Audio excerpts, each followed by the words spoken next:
Hey guys, tonight we're slipping through the shadows of ancient Rome at dawn, where the marble statues of gods watch over alleyways that reek of last night's wine and this morning's desperation. You're about to experience 24 hours in the sandals of a Roman prostitute. And trust me, you probably won't survive the lead poisoning from the makeup alone, assuming the violent clients or jealous wives don't get you first. So, before you get comfortable, take a moment to like the video and subscribe, but only if you genuinely enjoy what I do here. I'd love to know where you're watching from tonight. Drop your location and local time in the comments below.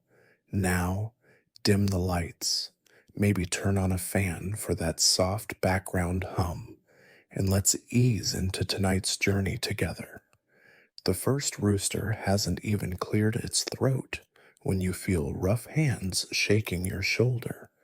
Your eyes crack open to find Claudia, the brothel's madam, looming over your straw mattress like a particularly irritated harpy.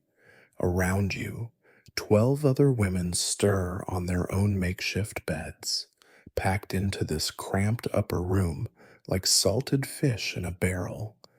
The pre-dawn air tastes of sweat, cheap perfume, and that distinctive tang of the Sabura district, equal parts human waste and baking bread.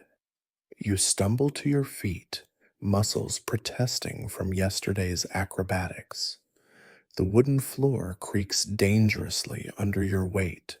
This entire insula feels like it might collapse any second, which historians still argue whether was due to shoddy construction or deliberate landlord negligence.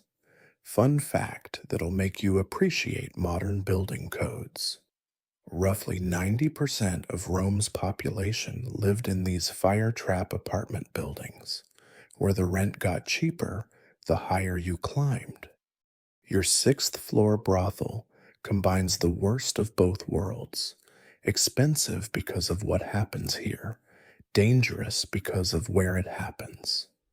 Through the single window, you catch the first purple hints of dawn painting the Palatine Hill, where Emperor Nero still snores in his golden palace. Down below, the early morning symphony of Rome begins. Cartwheels grinding against stone, wheeled traffic's only allowed at night, remember. Merchants unloading amphorae with theatrical grunts, and the distinctive splash of chamber pots being emptied from windows. You dodge instinctively, even though you're inside. Street level PTSD is real in ancient Rome. Your stomach growls, but breakfast is a luxury reserved for citizens with respectable professions. Instead, you shuffle toward the communal water basin, where yesterday's tepid water hosts a film of cosmetic residue and gods know what else. The bronze mirror propped against the wall shows a face that's seen better days, dark circles under eyes that were probably stunning before this life got its claws in. You're 23, which makes you practically middle-aged in prostitute years. The new girls, some barely past their first bleeding, watch you with that mix of fear and fascination you remember wearing yourself 5 years ago. Move your asses, ladies, Claudia barks in gutter Latin. The morning crowd starts early, and Mercury knows we need the coin after last night's vigil's shakedown. Ah, yes, last night's visit from Rome's firefighter police force, who demanded their usual protection fee plus complimentary services. Your hip still bears the bruise from where their captain got handsy. Historians love to paint ancient Rome as civilization's pinnacle, but they conveniently skip over how law enforcement operated more like organized crime with official badges. The communal preparation room fills with bodies as your colleagues crowd around the three cracked mirrors, beginning the daily transformation from exhausted women into objects of desire. You claim a spot near Livia, the Syrian girl who's become your closest thing to a friend in this place. She's already mixing white lead powder with vinegar in a small clay pot, creating that ghostly pale complexion Roman men apparently find irresistible. You know it's slowly poisoning everyone who uses it. But when the choice is between maybe dying in 10 years or definitely starving next week, you reach for the lead. Hold still, Livia mutters, dabbing the mixture on your face with a worn sponge. The substance feels cool against your skin, like death's kiss might feel. You've heard whispers that Egyptian prostitutes use crocodile dung mixed with white clay instead, supposedly less toxic, though you can't imagine smearing reptile shit on your face represents much of an upgrade. The lead paste cracks as it dries, forcing you to keep your expression neutral. Smile too wide, and you'll look like a painted statue that's weathered one too many winters. Next comes the rouge, made from red ochre or, if Claudia's feeling generous, crushed rose petals mixed with wine dregs.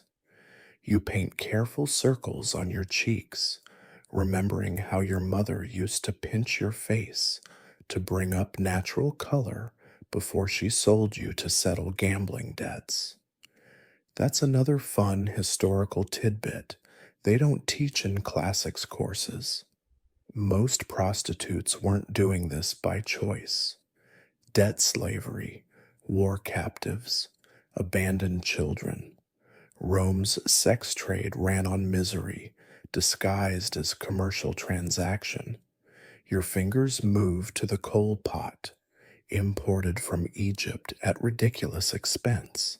The black powder, ground from stibnite, lines your eyes in dramatic swoops that would make Cleopatra jealous.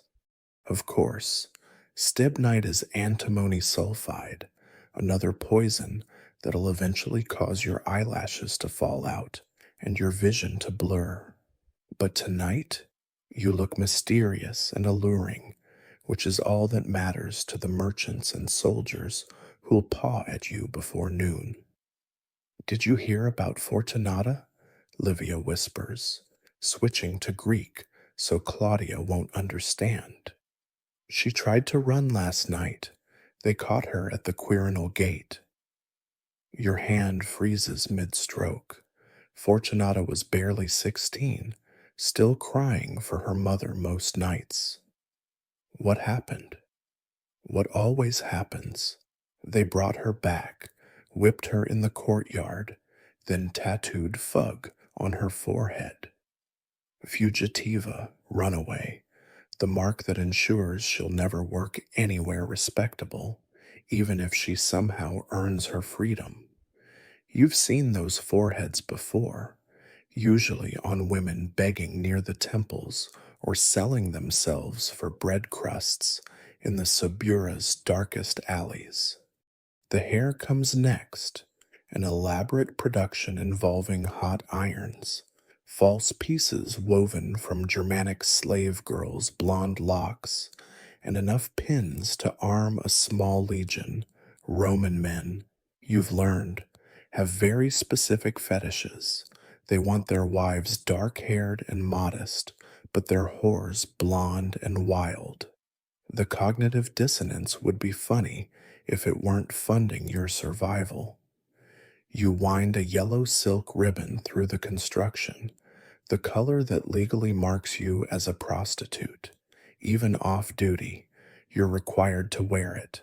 Rome loves its visible social hierarchies. Oil your tits, Claudia commands, tossing a clay vessel your way. The olive oil is rancid, probably rejected from someone's kitchen, but it makes your skin gleam in lamplight. You massage it into your breasts, shoulders, and arms, knowing exactly which spots catch the light when you lean forward to pour wine. Everything is calculated, choreographed, designed to extract maximum coin for minimum actual contact. Your toga, the one garment that marks you as definitively outside respectable society, is actually just a rough rectangle of fabric that barely covers what it needs to. Proper Roman matrons wear the stola, a modest gown that signals their virtue. Prostitutes and adulteresses get the toga, the same garment male citizens wear, because Roman law considers you essentially a man in terms of your lack of female honor. The gender politics are fascinating if you enjoy mental gymnastics. You just find them exhausting. Historians still argue whether all prostitutes wore togas or just the higher class ones. What they miss, hunched over their dusty texts, is the practical reality.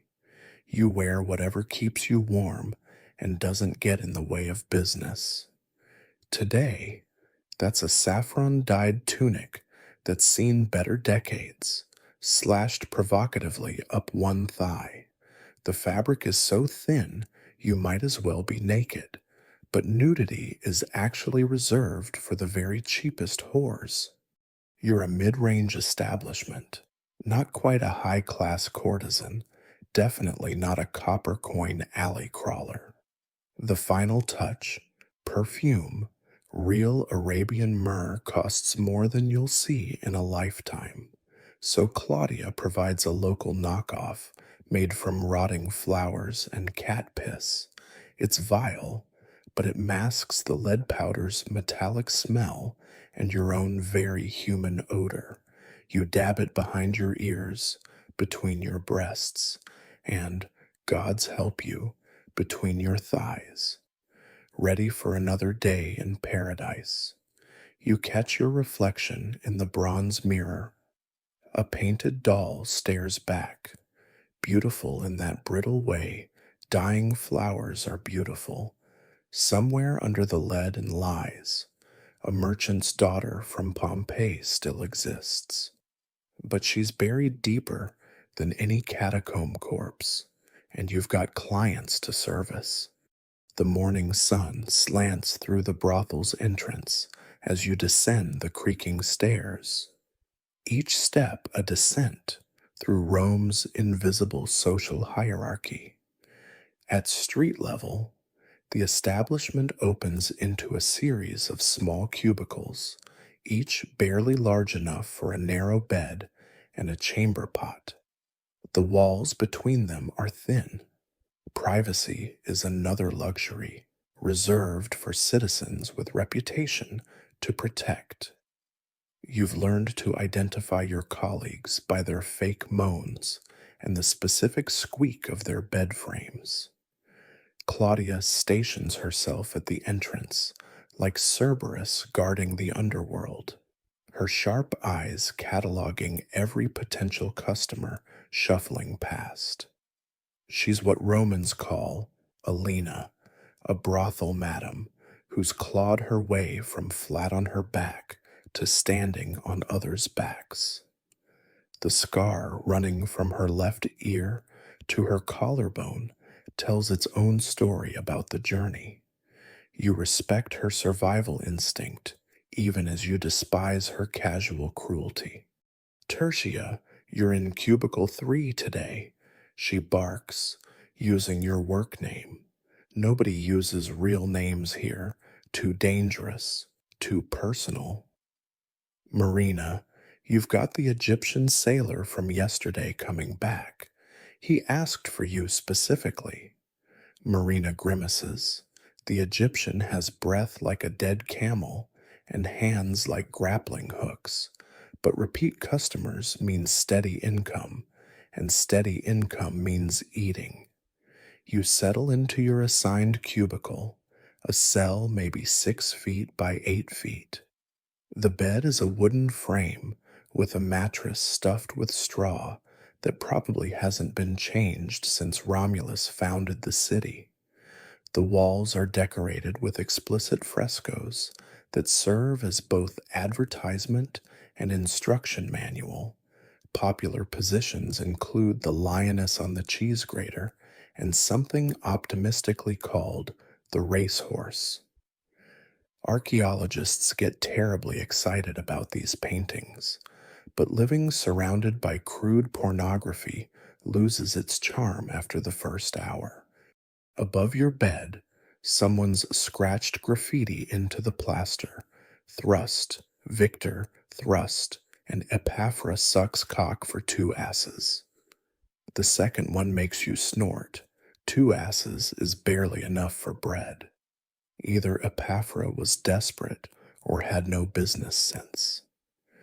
More interesting is the careful accounting marks near the floor, where some previous occupant tracked her clients with tiny scratches: 3,423 marks. At maybe 3 clients per day. That's over 3 years in this exact spot. You wonder if she earned her freedom or died trying. The hierarchy here is more complex than any senator's family tree. At the top, you've got the delicati, the refined courtesans who entertain at symposiums and actually get to eat the food they serve. Below them, the famosi, literally famous ones, who've built reputations on specific skills or famous clients. Then come the regular meritresses like yourself, professional prostitutes who work in established brothels. You're lucky, actually. Below you are the lupe, she-wolves, who howl for customers from street corners, the prostibue who'll do anything for anyone, and at rock bottom, the quadrantariae, named for the quarter as coin that buys their services. Fresh bread, still warm. A street vendor's cry drifts through the beaded curtain that serves as your door. Your stomach clenches, but you've learned to ignore hunger like you ignore shame. Acknowledge it, and it'll devour you. Instead, you arrange yourself on the bed in what Claudia calls first position, propped on one elbow, tunic sliding off one shoulder, an expression of bored availability that suggests you might be interesting if properly motivated. The first customer appears before the morning shadows shorten. Marcus, a regular, owns a bakery near the Forum Boarium. He smells perpetually of yeast and sweat, but he's gentle and quick, 2 qualities you've learned to treasure. Morning, Tertia, he mumbles, already fumbling with his coin pouch. The usual? The usual is 15 minutes of grinding while he fantasizes you're his neighbor's wife. Romans have surprisingly specific fetishes. You've had men who want you to speak only Phoenician, men who need you to pretend you're a Vestal virgin, sacrilege that would get everyone involved buried alive if discovered, and one memorable senator who pays just to watch you eat figs while naked. Historians still argue whether Roman sexuality was more liberated or more repressed than modern standards. From your perspective, it's just differently weird. Marcus leaves his 3 sestertii on the wooden shelf, about what a laborer makes in a day. Your fee for 15 minutes. Claudia will take 2/3, leaving you enough for a meal if you're careful. This is the mathematics of survival. Your body divided by time, multiplied by desperation, equals just enough to wake up tomorrow and do it again.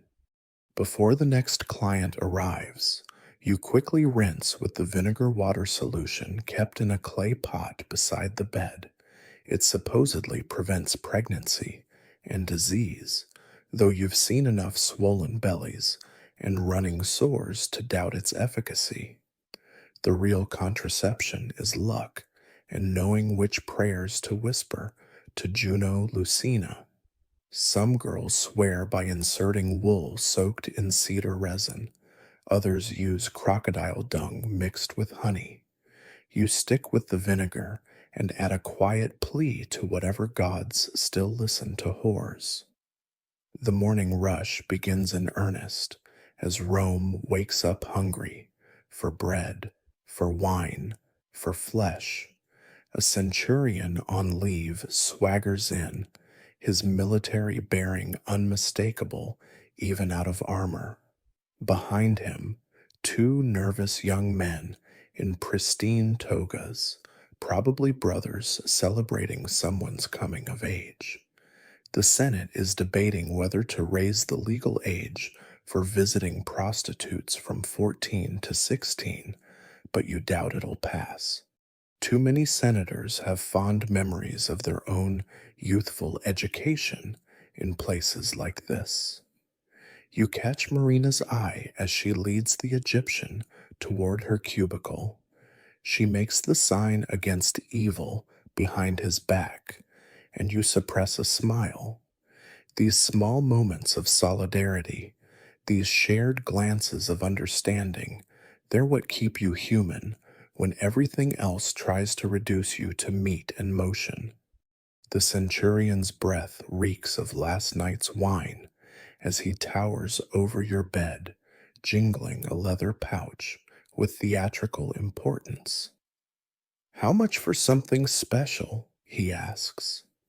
Though in your experience, every client thinks their desires are special, you've learned to keep your face neutral during these negotiations. Too eager, and they'll lowball you. Too disinterested, and they'll find another girl. It's a delicate dance, like walking a tightrope over the Tiber while juggling fire. Depends on your definition of special, you reply, letting your tunic slip a bit further down your shoulder. The centurion's eyes follow the movement like a cat tracking a mouse. Behind him, the two young men shuffle nervously, their faces flushed despite the morning cool. First-timers, you can always tell by how they clutch their money pouches like sacred talismans. The centurion pulls out a small wax tablet, the kind merchants use for contracts. Your stomach drops. Written negotiations usually mean something extreme enough that even a brothel wants documentation. I want the Cleopatra experience, he says, and you internally groan. Every third client wants the Cleopatra experience, though none can agree what it actually entails. Some think it means you'll dress like an Egyptian queen. Others expect you to commit suicide by snakebite at the climax. Romans have bizarre historical fetishes. That's 12 sesterti, you quote, tripling your usual rate, plus extra for costumes and props. It's a gamble. That's more than most laborers make in a week. But centurions are well paid, and this one has that look of desperate boredom that comes from too many months manning Hadrian's wall. He doesn't even haggle, just counts out the coins with military precision.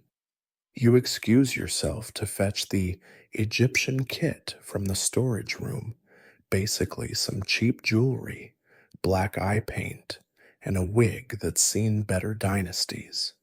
On your way, you pass Claudia negotiating with a well-dressed matron. This isn't unusual. Plenty of respectable women hire prostitutes to service their husbands, keeping their own beds unsullied while ensuring marital fidelity. It's a weird logic, but Rome runs on weird logic. The matron's offering a monthly retainer for exclusive afternoon access. Smart business for everyone involved. The pricing structure here would make a modern economist weep. Basic service starts at 2 sestertii, about the cost of a cheap meal. Anything involving your mouth doubles the price because Romans consider oral sex deeply shameful. For the giver, naturally, receivers suffer no social stigma. Greek style costs extra, Egyptian fantasies extra still, and anything involving more than two people requires manager approval and a security deposit. You once had a senator pay a full aureus, 25 days' wages for a laborer, just to watch you bathe in milk while reading Sappho.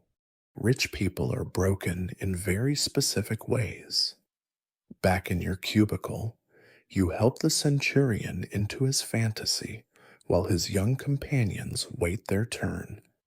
The wax tablet, it turns out, contains a script he wants you to follow, something about being the reincarnation of Egypt's queen, here to seduce Rome's finest warrior.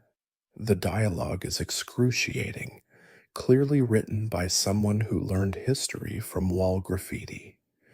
But 12 sestertii buys a lot of bad acting, so you channel your inner Cleopatra and deliver lines like, "O mighty eagle of Rome, let the serpent of the Nile entwine with thee," without laughing. Historians still argue whether the real Cleopatra was actually beautiful or just devastatingly clever.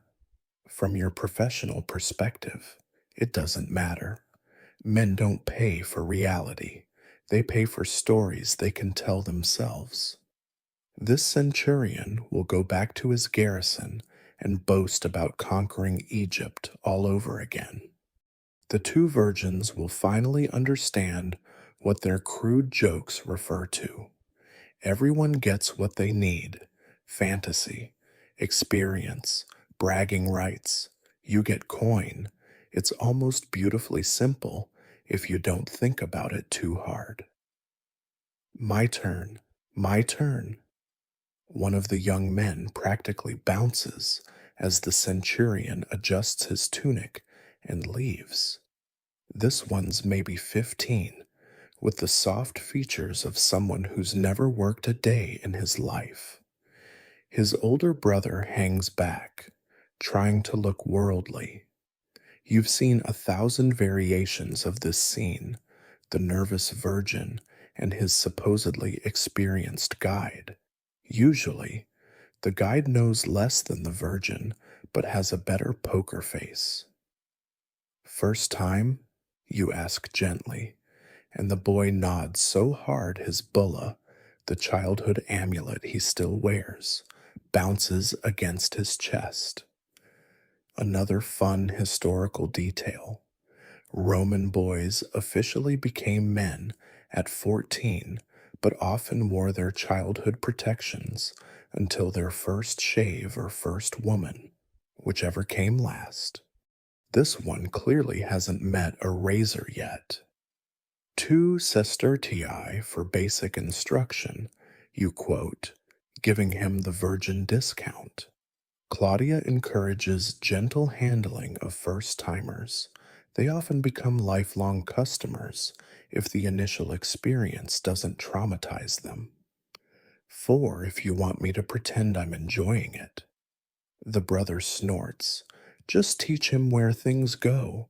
He keeps trying to practice on melons. The younger one turns scarlet, and you suppress a smile. Produce-based sex education is apparently timeless. You've heard worse strategies. At least melons don't result in pregnancy or mercury treatments. The negotiation continues as morning traffic increases outside. Cart drivers curse each other in dialects spanning the empire. A town crier announces that the emperor has generously reduced the tax on garum, that fermented fish sauce Romans pour on everything. Your stomach growls again. reminding you that you haven't eaten since yesterday's stale bread. But the morning's already proving profitable. If business stays steady, you might even afford meat tonight. The young man finally settles on 3 sestertii for patient instruction with encouraging sounds. His brother adds another coin for you to tell him he was magnificent. You pocket the money, already mentally spending it. 2 for Claudia, 1 for food, 1 to save toward your freedom fund. Only 4,000 more days like this, and you can buy your way out. The math is crushing, but you've learned to break infinity into manageable chunks. Come on then, you tell the boy, who looks ready to faint. Let's make you a man and leave the melons for dessert next time. The afternoon heat drives most honest Romans indoors for their post-lunch rest, but the brothel never sleeps. You're counting coins from the morning's work when she appears, Julia Tertulla, wife of Senator Cassius, wrapped in a dark cloak despite the sweltering temperature. Her presence fills your tiny cubicle like expensive perfume fills a room, overwhelming and slightly nauseating. You've been expecting her for days. Word travels fast in the Sabura when a senator's wife starts making inquiries about discreet afternoon employment. You're Tertia, she states rather than asks, her patrician accent sharp enough to cut glass. Even disguised, she radiates that particular brand of entitlement that comes from never having to count coins or skip meals. Her fingers, when she pulls back her hood, are soft as lamb's wool and heavy with rings she forgot to remove. Amateur mistake. Those rings are worth more than this entire building. I'm whoever you need me to be, you reply carefully. Servicing a senator's wife isn't illegal. Women can't technically commit adultery under Roman law, only be victims of it. But the social rules are labyrinthine, and one wrong word could see you strangled in an alley before sunset. Julia's eyes narrow, studying you like she might study a particularly interesting piece of furniture she's considering purchasing. I want to work here, she announces, and you nearly choke on your own spit. Not permanently, just occasionally, when the mood strikes. The mood, you gather from her flushed cheeks and darting eyes, has something to do with her husband's recent obsession with his teenage slave boy. Roman marriage is a business transaction, but apparently, even patrician wives have their limits. You should tell her to leave. Should explain that prostitution isn't a hobby for bored nobles, that Claudia will either laugh her out or sell her information to the highest bidder. Instead, you find yourself saying, the split is 70-30. Claudia takes the 70. You provide your own contraception, handle your own problems, and never mention real names, ever. Julia's laugh tinkles like silver coins. Money? You think I need money? She pulls out a silk purse and empties it on your bed. More gold than you've seen in 5 years spills across the threadbare blanket. I need. She pauses, searching for words that her expensive education never taught her. I need to feel something. Ah, one of those. You've met them before. These gilded cages seeking degradation like it's a new perfume from Alexandria. They think prostitution is about sex, but it's really about power. Who has it? Who wants it? Who pretends to give it up while keeping control? Julia doesn't want to fuck strangers. She wants to fuck with her husband's pride, and this is the sharpest knife she can find. Claudia, you call, making the decision that'll either earn you a bonus or a beating. The madam appears with suspicious speed. She's definitely been listening. Her eyes widen at the gold, then narrow at Julia's obvious refinement. You can see her calculating risk versus reward, potential profit versus probable disaster. Claudia's survived 20 years in this business by reading people like augurs read bird flights. She wants to work afternoons, you explain, careful to keep your tone neutral. Selective clientele, masked, of course. The mask is your innovation. Let Julia play at being anonymous while protecting everyone's plausible deniability. Claudia's scarred face splits into a grin that would terrify small children. 50 aureus per month retainer. She names an insane price. You work when you want, but I choose the clients, safe ones only, merchants, minor officials, nobody who'd recognize. She waves at Julia's everything, and you wear what I tell you, act how I train you, or you're out. This isn't a game, lady. The moment you make it one, we all die. Well, Julia doesn't even blink at the price. Of course not. That's probably what she spends on hairpins. When do I start? Now. If you're stupid enough. Claudia turns to you.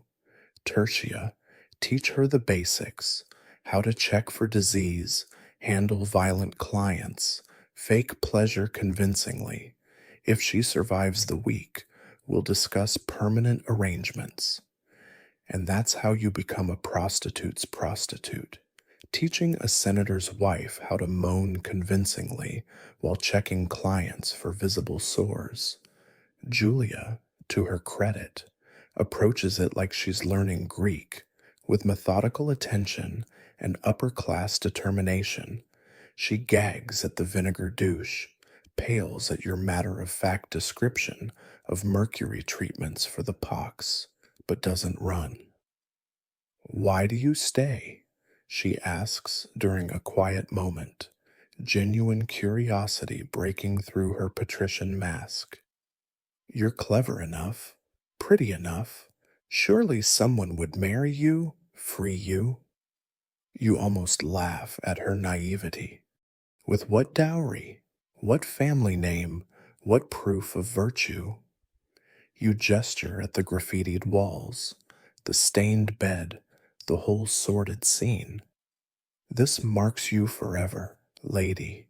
Even freed, even rich, even married, you'll always be what you were. That's why you should run now, while you still can. But Julia's eyes have that fever-bright gleam of someone who's already jumped off the cliff and is enjoying the fall. My husband hasn't touched me in 2 years, she says quietly. I caught him with my own brother at last year's Saturnalia. Mother tells me to be patient, that all men have their phases, but I'm 23, tertia. I've had 2 miscarriages and no living children. By Roman law, he can divorce me for being barren. So tell me, what exactly do I have to lose? Historians still argue whether upper-class Roman women had more or less freedom than their lower-class sisters. From where you're standing, everyone's chains just come in different metals. Julia's are gold, yours are iron, but you're both bound tight enough to choke. The sun reaches its blazing zenith as the lunch crowd descends on the Subura like locusts on grain. Your cubicle curtain hasn't stopped swaying for an hour, merchants sneaking away from their shops, laborers spending their morning wages, even a few toga-clad citizens slumming for adventure. The smell of sweat, garlic, and cheap wine creates a miasma thick enough to swim through. Julia, rechristened Livia for her working hours, handles her third client with surprising competence, though she still flinches when they grab too roughly. You're resetting your room after a particularly athletic encounter with a dock worker when chaos erupts outside. Soldiers, everyone out! Imperial business! The voice carries that special authority that comes with sharp metal and legal immunity. Your blood freezes, raids happen, but usually with warning. Claudia bribes half the vigils in the district specifically to avoid surprises like this. Clients scramble for exits like rats fleeing a sinking grain ship, togas flapping, dignity abandoned. One portly merchant gets stuck in a window until someone helpfully boots him through. You grab Julia's arm as she stands frozen, her patrician breeding apparently not including emergency protocols. Storage room now. You shove her toward the hidden panel Claudia installed for exactly these situations. The soldiers aren't vigils, they're Praetorian Guard, the Emperor's personal force. This isn't a shakedown, it's something worse. They pour through the brothel with practiced efficiency, and your heart sinks as you recognize their leader, Marcus Quintus, the same bastard who left those bruises on Marina last month. But he's not here for pleasure today. His face wears the grim expression of a man on official business. Where is she? He grabs Claudia by the throat, lifting her until her feet dance above the floor. The Egyptian whore, the one who speaks Greek. Your mind races. Half the girls here speak Greek. It's practically a job requirement. But Egyptian, that narrows it to Marina and the new girl, Isis. Which Egyptian? Claudia gasps, playing for time. We got 3, maybe 4. Quintus backhands her casually, the crack echoing off plaster walls. The one who serviced Tribune Gallus 3 nights ago, the one he whispered secrets to while his cock was in her mouth. Oh, oh shit. Political pillow talk, the most dangerous commodity in Rome, besides actual treason. Though honestly, there's not much difference. Marina appears in her doorway, chin high despite her terror. Of course she does. Marina's from Alexandria, where they breed women with spines of iron and hearts of papyrus. I'm who you want, she says in perfect patrician Latin, and you realize you've never heard her speak without an accent before. How many masks do we all wear? Tribune Gallus is dead, Quintus announces to the room. Murdered this morning, poison in his wine. But not before he spent his last coins here, babbling about grain shipments and Egyptian conspiracies. He turns back to Marina. What did he tell you? The lunchtime crowd has evaporated, leaving only working girls and soldiers. You count 12 Praetorians, all armed, all looking like they'd rather be anywhere else. Rounding up whores isn't glorious duty. Marina stays silent, which is either very brave or very stupid, probably both. I know how to make women talk, Quintus says, drawing his gladius. The blade gleams dull and workmanlike, nothing fancy, just efficient Roman killing steel. Start with the fingers, work up to the... He said the grain ships were being diverted. The voice comes from everywhere and nowhere.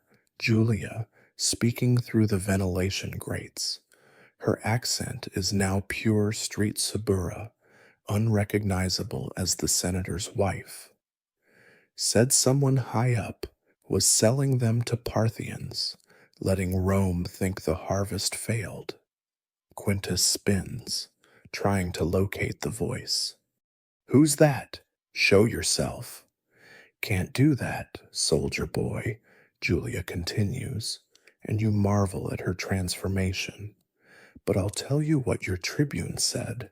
He was scared, said the conspiracy went all the way to the Senate, said he had proof but needed protection.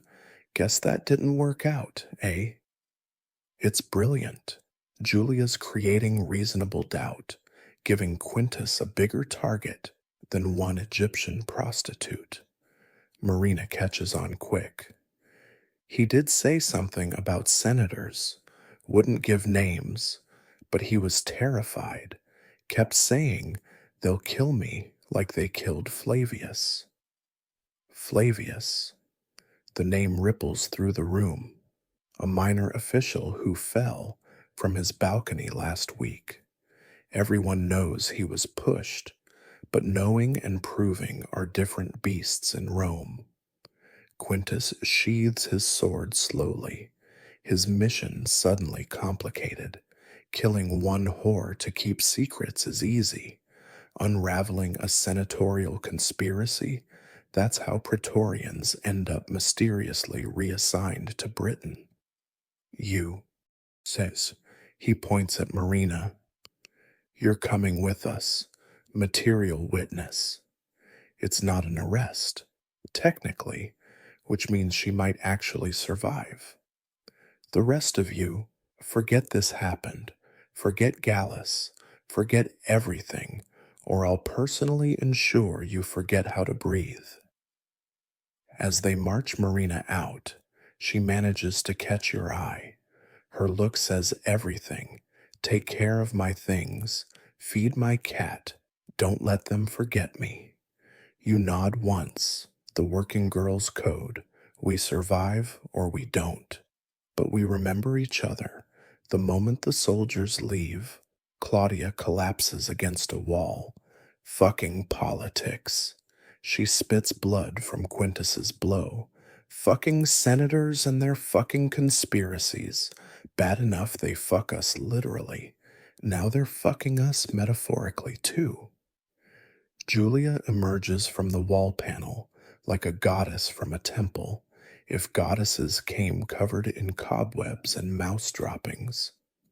Her disguise is perfect now, every trace of refinement scrubbed away. Will they kill her? Probably. You answer honestly. Unless she's smart enough to implicate someone they want implicated more. Marina is smart, but Rome eats smart women for breakfast and uses their bones for dice. Historians still argue whether Rome was a democracy, a republic, or an empire. From the bottom looking up, it's always been a meat grinder. The afternoon shadows lengthen as you lead Julia through the narrow alley behind the brothel. Both of you draped in the rough cloaks that mark you as working women with somewhere important to be. The raid has left everyone shaken, but business about continue. Rent doesn't pay itself, and the gods certainly aren't known for their charity toward whores. Your destination rises before you, the temple of Venus Erycina, protector of prostitutes and patron goddess of anyone who trades love for coin. Keep your hood up and your eyes down, you murmur to Julia as you join the stream of women approaching the temple.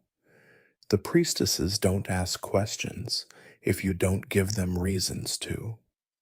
The marble steps are worn smooth by thousands of desperate feet, each carrying their own burdens of shame, disease, and hope. You've made this pilgrimage twice a month for 5 years, though you're not sure if it's faith or habit that keeps bringing you back. The temple courtyard swarms with activity. Vendors hawk fertility amulets. curse tablets, and suspicious potions guaranteed to restore virginity or ensure conception. One enterprising merchant offers small lead penises, blessed by Venus herself, ward off the evil eye, while another sells doves for sacrifice at prices that would make Jupiter himself weep. You bypass them all, heading for the small shrine tucked behind the main altar where working girls conduct their particular business with the divine. An ancient priestess tends this shrine, her face so weathered it could be carved from olive wood. She might be 40 or 400. Time moves differently for those who serve the gods. Her milky eyes somehow see straight through you as you approach. Tertia, she creaks, though you've never told her your working name. And you've brought a new lamb to the fold. Julia starts at being recognized, but you squeeze her arm in warning. The priestess chuckles, a sound like wind through dry leaves. Oh, child, you think we don't know our own? Venus marks her daughters, willing or not. Come, make your offerings. The ritual is simple, its power in repetition rather than spectacle. You light incense, cheap stuff that makes your eyes water, and place a copper coin in the offering bowl. Julia follows suit, though her hand trembles. Around you, other women whisper their prayers for protection from violent clients, for wombs that stay empty, for diseases that pass quickly, for freedom that never comes. The walls are covered with small tablets, each inscribed with please or thanks. Venus Erycina, Lucilla thanks you for her safe abortion. Great goddess, let Marcus choose me above the Syrian girl. Mother Venus, I beg you, close my womb until I can feed the children I have. What do I pray for? Julia whispers, and the question breaks your heart a little. Poor little rich girl, playing at degradation without understanding its weight. Whatever keeps you alive. You answer, placing your own tablet on the altar. Your prayer is always the same. One more day, one more coin, one step closer to freedom. Though lately, you've been adding a postscript. Let Marina survive whatever pit she's fallen into. The priestess beckons you both closer. New moon tomorrow, she says significantly. Time for the special rites. Your stomach clenches. The new moon rites are intense, but they're also when the serious magic happens, the old stuff that predates Rome itself. You nod acceptance after today's raid. You need all the divine protection you can get. She hands you each a small clay figure, crudely shaped into female form with exaggerated sexual characteristics. Bury these beneath your beds before moonrise. Anoint them with menstrual blood if you're flowing, vaginal secretions if you're not. Julia makes a strangled sound, but you're used to the earthier aspects of goddess worship. Roman state religion is all pomp and politics. The working girl's mysteries deal in bodily fluids and desperate magic. There's more, the priestess continues, her voice dropping to barely above a whisper. Tomorrow night, those who seek Venus's strongest protection must couple before her altar, not for coin, but for power. The goddess enters those who honor her thus. She eyes Julia meaningfully, especially those who fall from high places. Venus loves a good reversal of fortune. You've participated in the coupling rites before. They're voluntary but encouraged. It's different from work. Somehow, sacred rather than sordid, though you're aware that's probably just successful religious marketing. Still, the women who participate seem to carry a certain protection afterward. Fewer beatings, fewer pregnancies, fewer mysterious disappearances. Maybe it's divine intervention. Maybe it's just the confidence that comes from believing someone gives a shit about your fate. A commotion erupts near the main altar. A wealthy matron is loudly berating a priestess about the ineffectiveness of her purchased prayers. 3 aureus I paid for that fertility ritual. 3, and my womb remains as barren as the Syrian desert. The irony isn't lost on you. She's probably praying to conceive while you're all praying not to. Venus must laugh herself sick at the contradictions of mortal women. We should go. You tell Julia, but she's transfixed by a wall of curse tablets. These aren't the gentle pleas for protection. They're vicious things, dripping with hate. May Quintus's cock rot off and his balls shrivel like raisins. Let Claudia birth only monsters until she frees me. Great Venus, I bind Aurelius's seed. May he shoot dust until he pays what he owes. Do they work? Julia asks, and there's something hungry in her voice that makes you nervous. The priestess cackles. Oh, they work, little lamb, but magic has a price. Curse another's genitals, risk your own. Bind a man's seed, perhaps bind your own fate. She leans closer, breath reeking of wine and old incense. But for a senator's wife seeking vengeance on a wayward husband. You grab Julia's arm hard enough to bruise. We're done here. The last thing you need is Julia commissioning some curse that brings the authorities down on everyone. She follows reluctantly, but not before pressing a gold aureus into the priestess's gnarled hand. Too much money. Suspiciously much. The kind of donation that gets remembered and reported. Outside, the late afternoon sun feels clean after the temple's smoky darkness.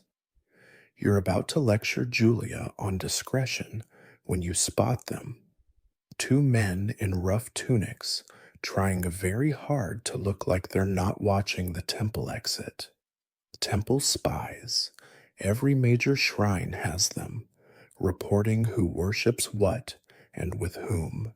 Usually they're harmless, more interested in political intelligence than prostitutes' prayers. But after this morning's raid, don't run.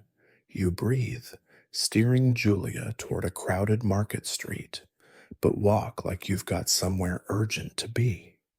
The gladiator fills your doorway like a siege engine, all scarred muscle and practiced menace.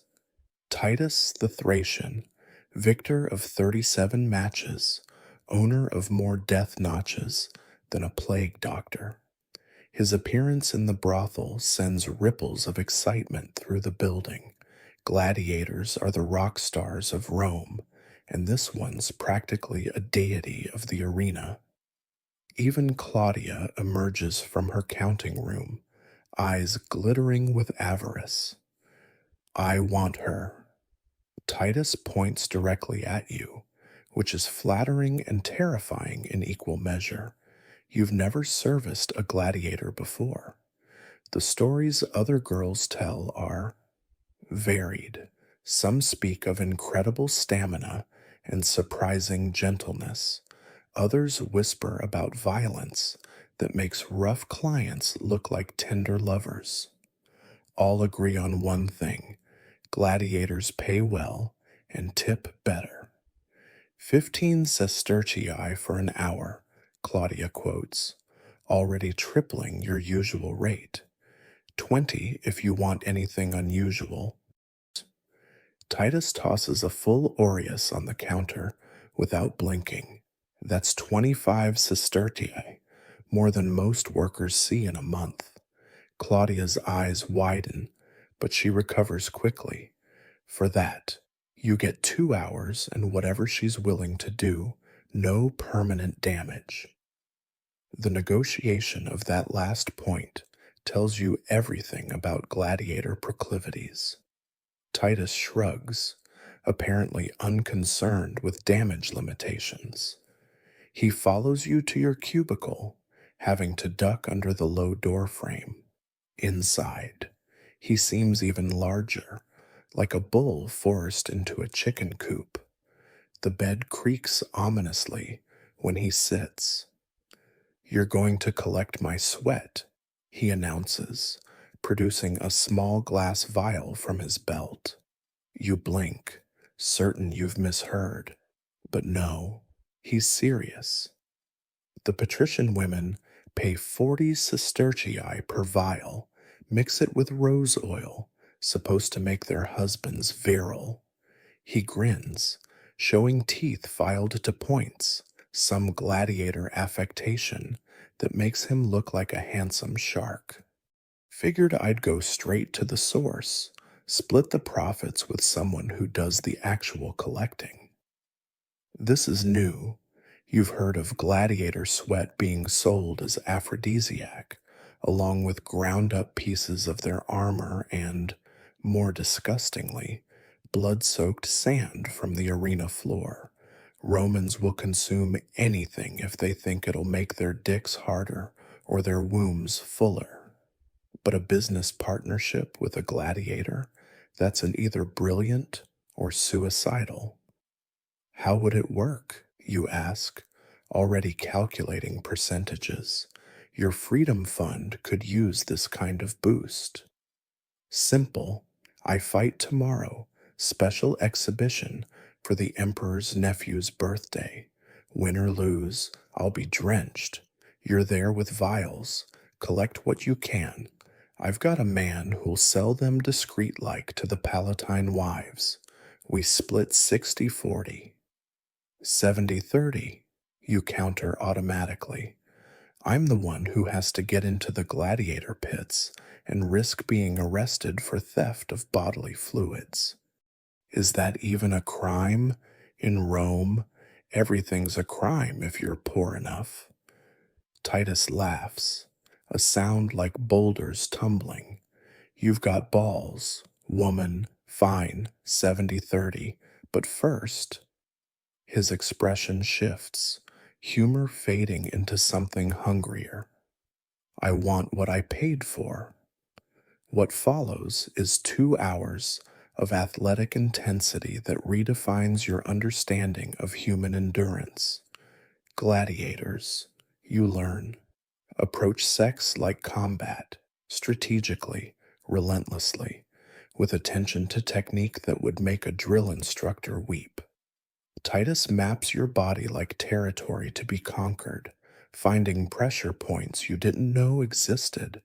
It's not gentle, but it's not cruel either. Professional, almost. One athlete recognizing another's craft. You're good, he pants during a water break. Oh, yes, he brought his own water. Apparently, gladiators hydrate on a schedule. Ever think about specialty work? There's a ludus master who runs a private club, gladiators and high-class whores only. Very exclusive, very lucrative.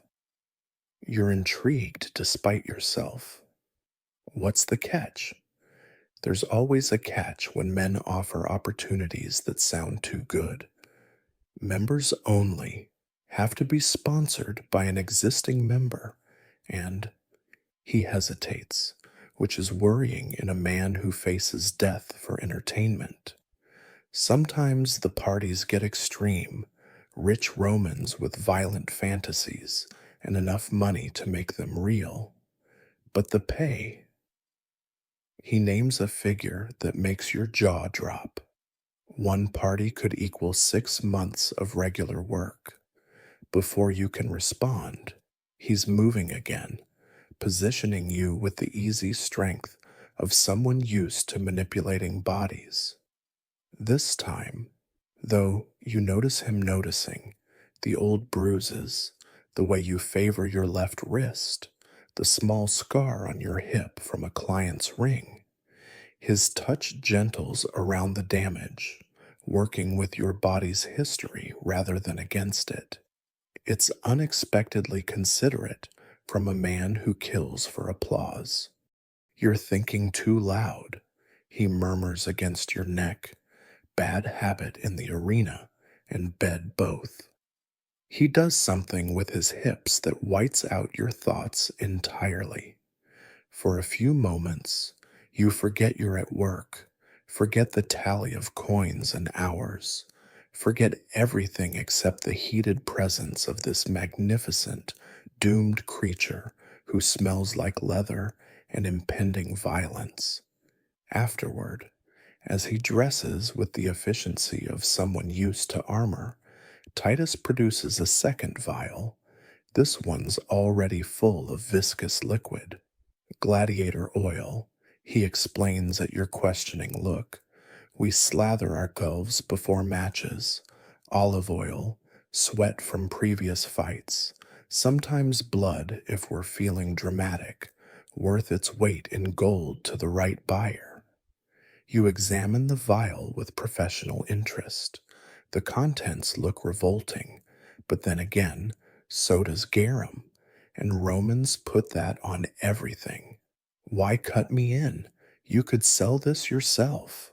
Can't be seen peddling goods like some common merchant. Ruins the mystique.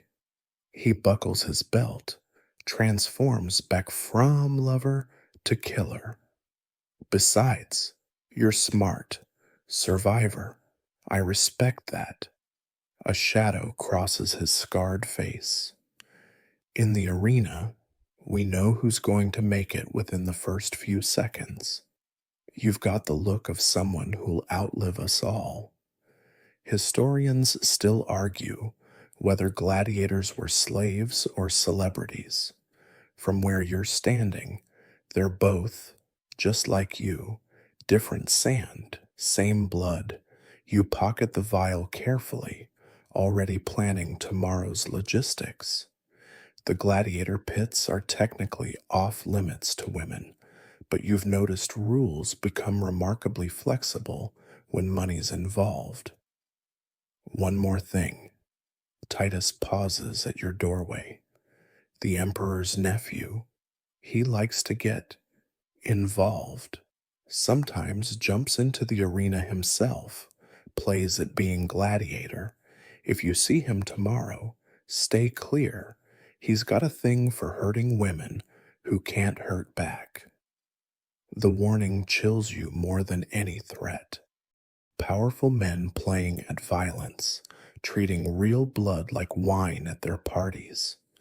But that's Rome for you, a city built on spectacular cruelty, dressed up as entertainment. The physician's tent reeks of vinegar, sulfur, and desperation, a combination that perfectly captures Roman medicine's approach to sexual health. You've brought Julia here after her fourth client developed suspicious sores, figuring it's better to learn prevention before needing cure. The medicus, a Greek named Demetrius, who lost his respectable practice after a scandal involving a senator's son, greets you with the weary recognition of a dealer meeting his best customers. Tertia, and new friend, what disasters do we prevent today?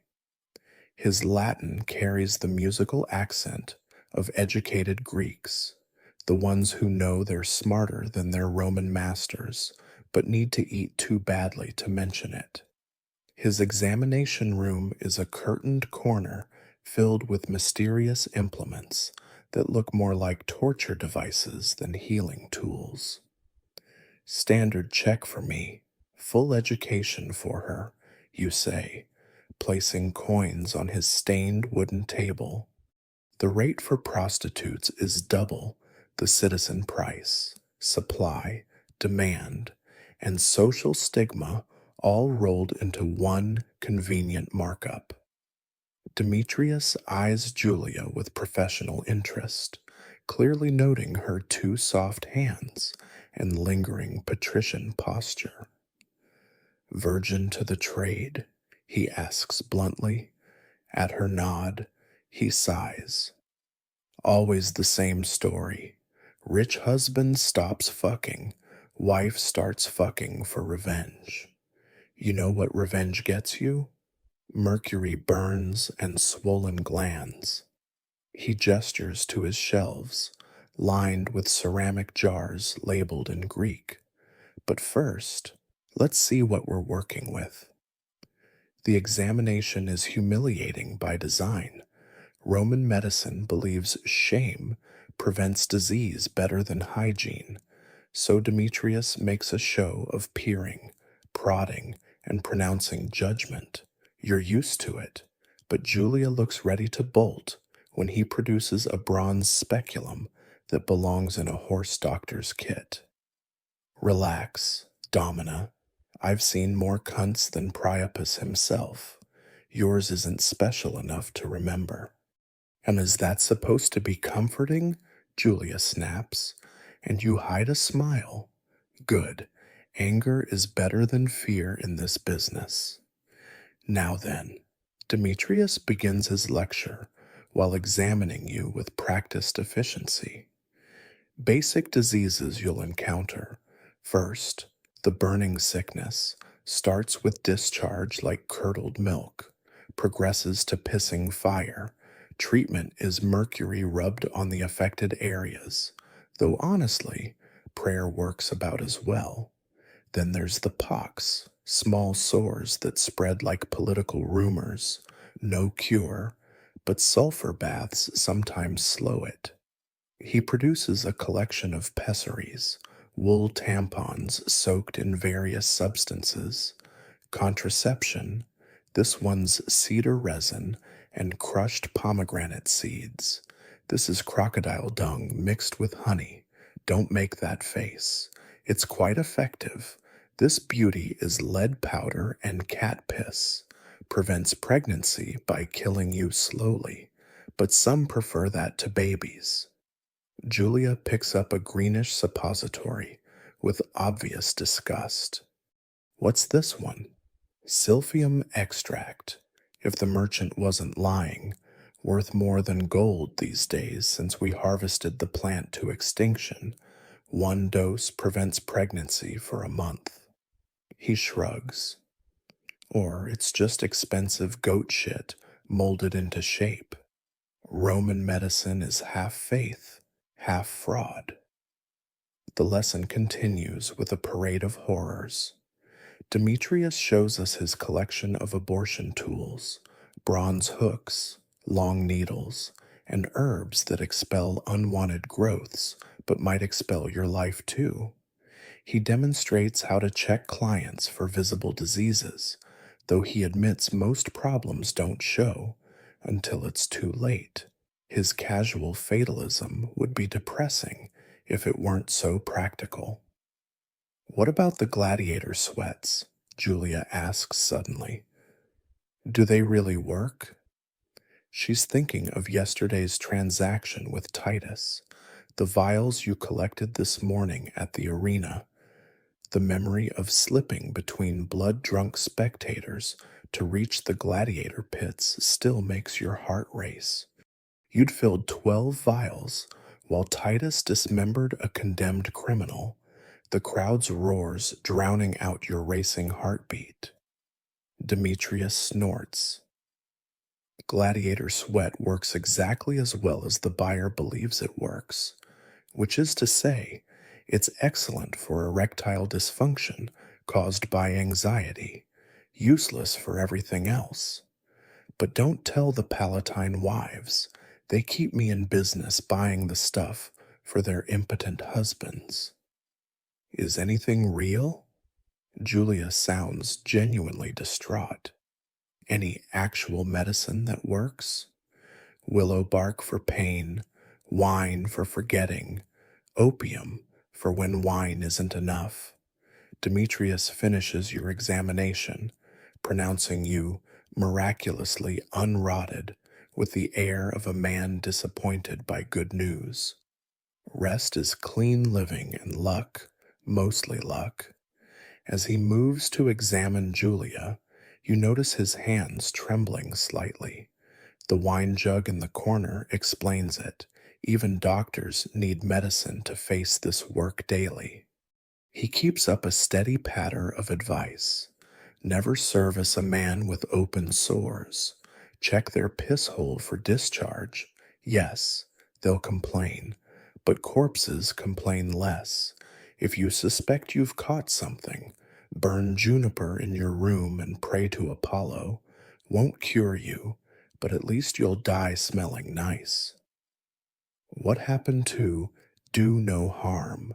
Julia mutters as he applies something that makes her yelp. Hippocrates never worked the Sabura, Demetrius replies. Here, harm reduction is the best we manage.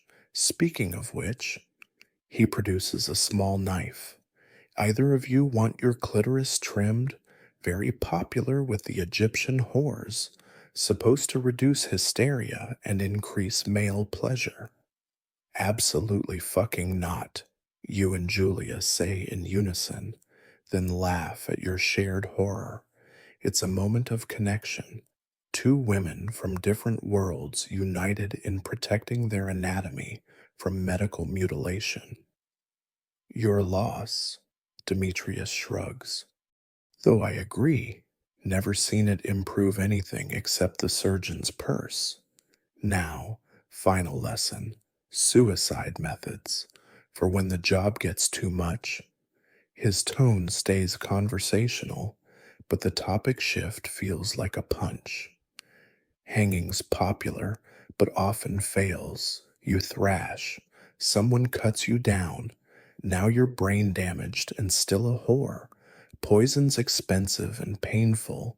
Jumping from buildings works, unless you just break everything and survive as a crippled whore. Honestly, save your money, buy your freedom, then kill yourself as a citizen if you must. At least die with dignity. The casual discussion of self-murder doesn't shock you anymore, but Julia looks green. Welcome to the bottom, lady, where death is just another business decision. Historians still argue whether Roman suicide rates were actually high or just well documented. From your experience, it's both. Everyone talks about it. Some attempt it. Few succeed. The human body's annoyingly resilient when you're poor. That's all for today. Demetrius dismisses you with a wave. Come back when you're dying. I'll overcharge you for false hope. Oh, and tertia, that thing growing on your left foot, probably just a wart, but could be the beginning of leprosy. Watch it carefully. You leave the tent slightly poorer and significantly more paranoid, Julia clutching her prescribed pessaries like sacred relics. The afternoon sun feels like divine disinfectant after the medical tent's gloom. Another fun day in the eternal city, where the cure is usually worse than the disease and everyone's just pretending otherwise. The theater district at dusk transforms into a carnival of competing desires, where respectable entertainment bleeds into decidedly less respectable negotiations. You and three other girls from Claudia's establishment work the crowd gathering for tonight's performance of The Braggart Soldier, a plottis comedy the masses love because it mocks everything they secretly hate about their betters. Julia trails behind, still learning the art of being visible enough to attract, but invisible enough to avoid authorities. The theater of Marcellus looms before you, its marble facade already crawling with early arrivals, jockeying for position. Roman theater is free entertainment, which means you pay in other ways, standing for hours, fighting where sight lines, dodging pickpockets and prostitutes. Well, not dodging you. Hopefully, that's rather the point of being here.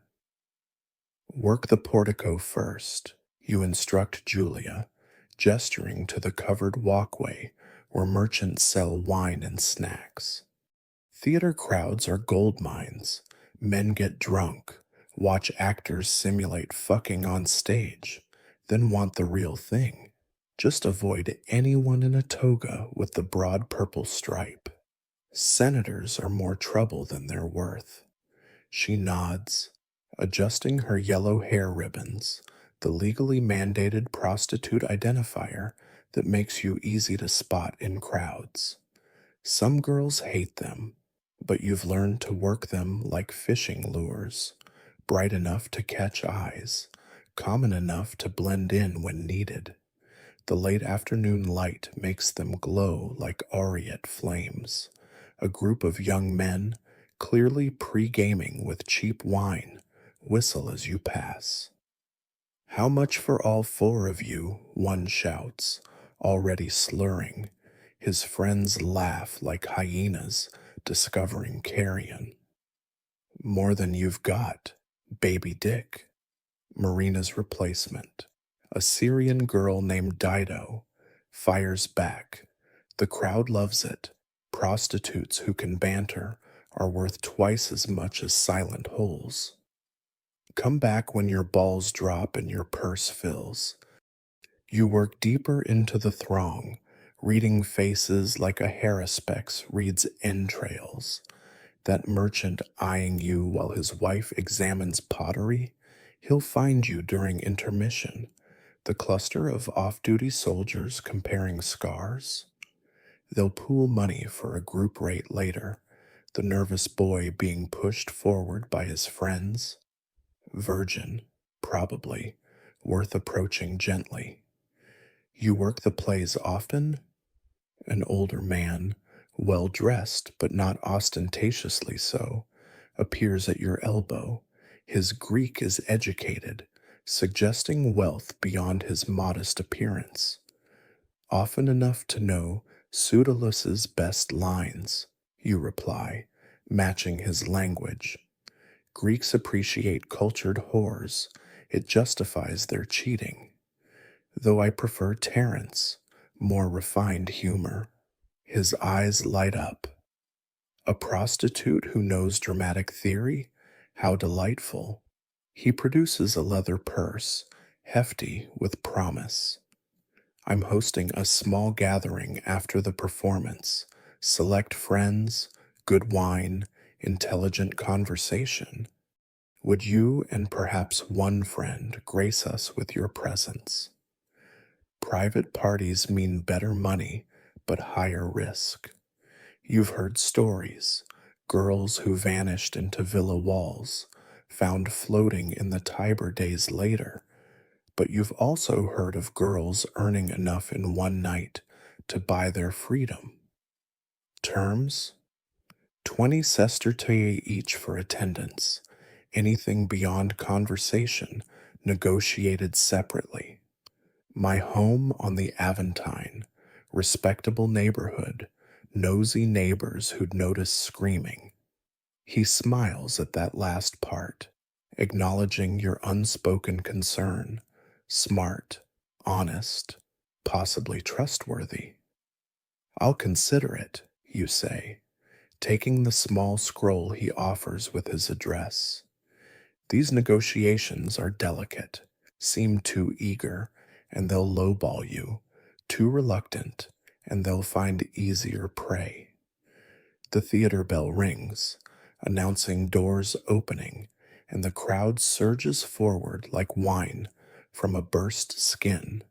Inside, the social stratification of Rome displays itself in vertical layers. Senators and their families claim the orchestra seats, wrapped in togas despite the heat. The equestrian class fills the lower rows, merchants and successful freedmen who've bought respectability with gold. Above them, the plebs pack wooden benches, and at the very top, in the gods, women, slaves, and prostitutes cluster in the designated infamous section. You and Dido claim spots with good sightlines, not for the stage, but for the audience. Theater prostitution is about placement and timing. When Pr0stitutes struts out in his ridiculous military costume, penis-shaped sword bouncing comically, you laugh just loud enough to draw attention. When the clever slave outwits his master, you lean forward, letting your tunic gap strategically.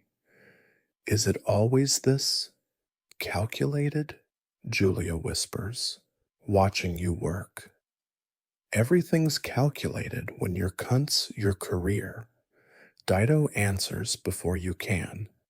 Watch, intermissions where we make real money. And the play itself is D&, good. The actor playing Miles Gloriosus commits brilliantly to the absurdity, preening and boasting while the audience howls. Romans love watching authority mocked, as long as it's safely fictional. The real military officers in the audience laugh loudest, secure in their actual power. You notice one centurion, however, glowering at every joke. Recent defeat in Germania, perhaps, or just no sense of humor. Intermission arrives with a rush of movement.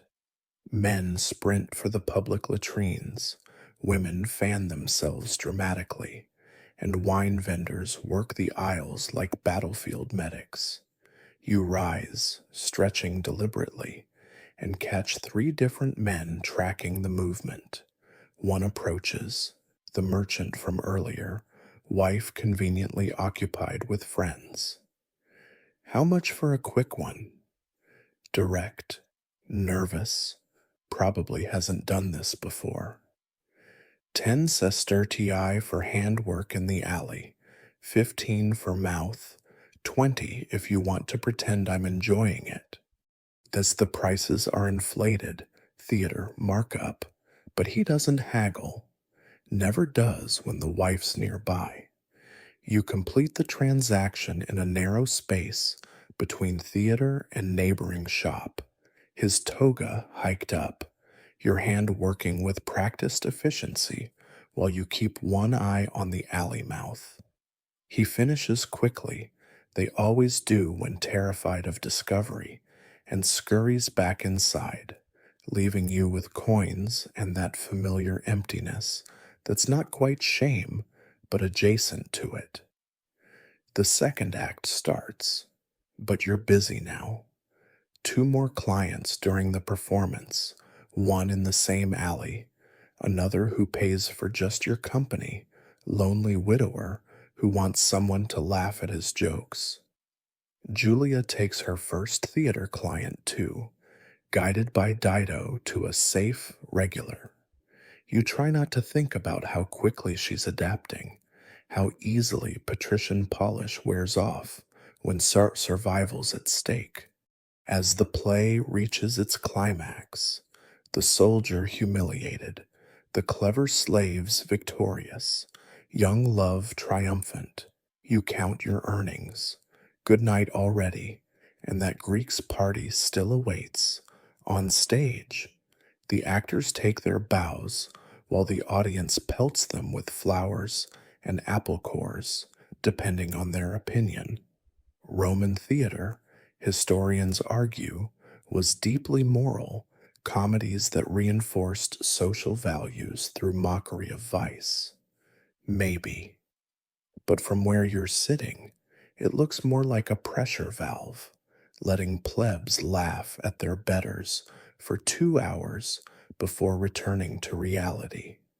Just like prostitution, really, a brief escape that changes nothing. 20 sestertii just to attend a party, Julia marvels as you gather your things. That's too good to be true, probably, you finish. But that's tomorrow's problem. Tonight, we've got Greek philosophers to entertain and coin to earn. The tavern fills with smoke and noise as night settles over the Sabura like a wine stained blanket. You're perched on a small platform in the corner, tuning a borrowed lyre while drunken voices argue about chariot teams and grain prices. Entertainment duty, every whore's least favorite assignment. But Claudia insists it draws customers who stay longer and spend more. The fact that you can actually play, thanks to a musical mother before the debts took her, makes you the obvious choice. Play something bouncy. A red faced merchant bangs his cup on the scarred wooden table. None of that Greek funeral dirge shit. His friends roar agreement, already deep in their cups, despite the evening being young. The tavern keeper, a one-eyed Gaul named Brennus, gestures impatiently. You're costing him money every moment. You're not either playing or spreading your legs. You launch into a popular drinking song about a soldier who confused a brothel for a temple. The crowd knows every filthy verse, bellowing along with enthusiasm that substitutes for tune. Your fingers find the familiar patterns while your mind calculates 3 more songs, then work the room for clients. Julia sits at a corner table, learning dice games from a regular who's more interested in her tits than teaching proper odds. I know you, a voice cuts through the din. Your blood freezes. Recognition is rarely good in this business. The speaker pushes through the crowd, young, expensively dressed, with the soft features of someone who's never worked harder than lifting a wine cup. One of those who'd hired you at the theater, except, no, this one's different, younger, drunker, more dangerous.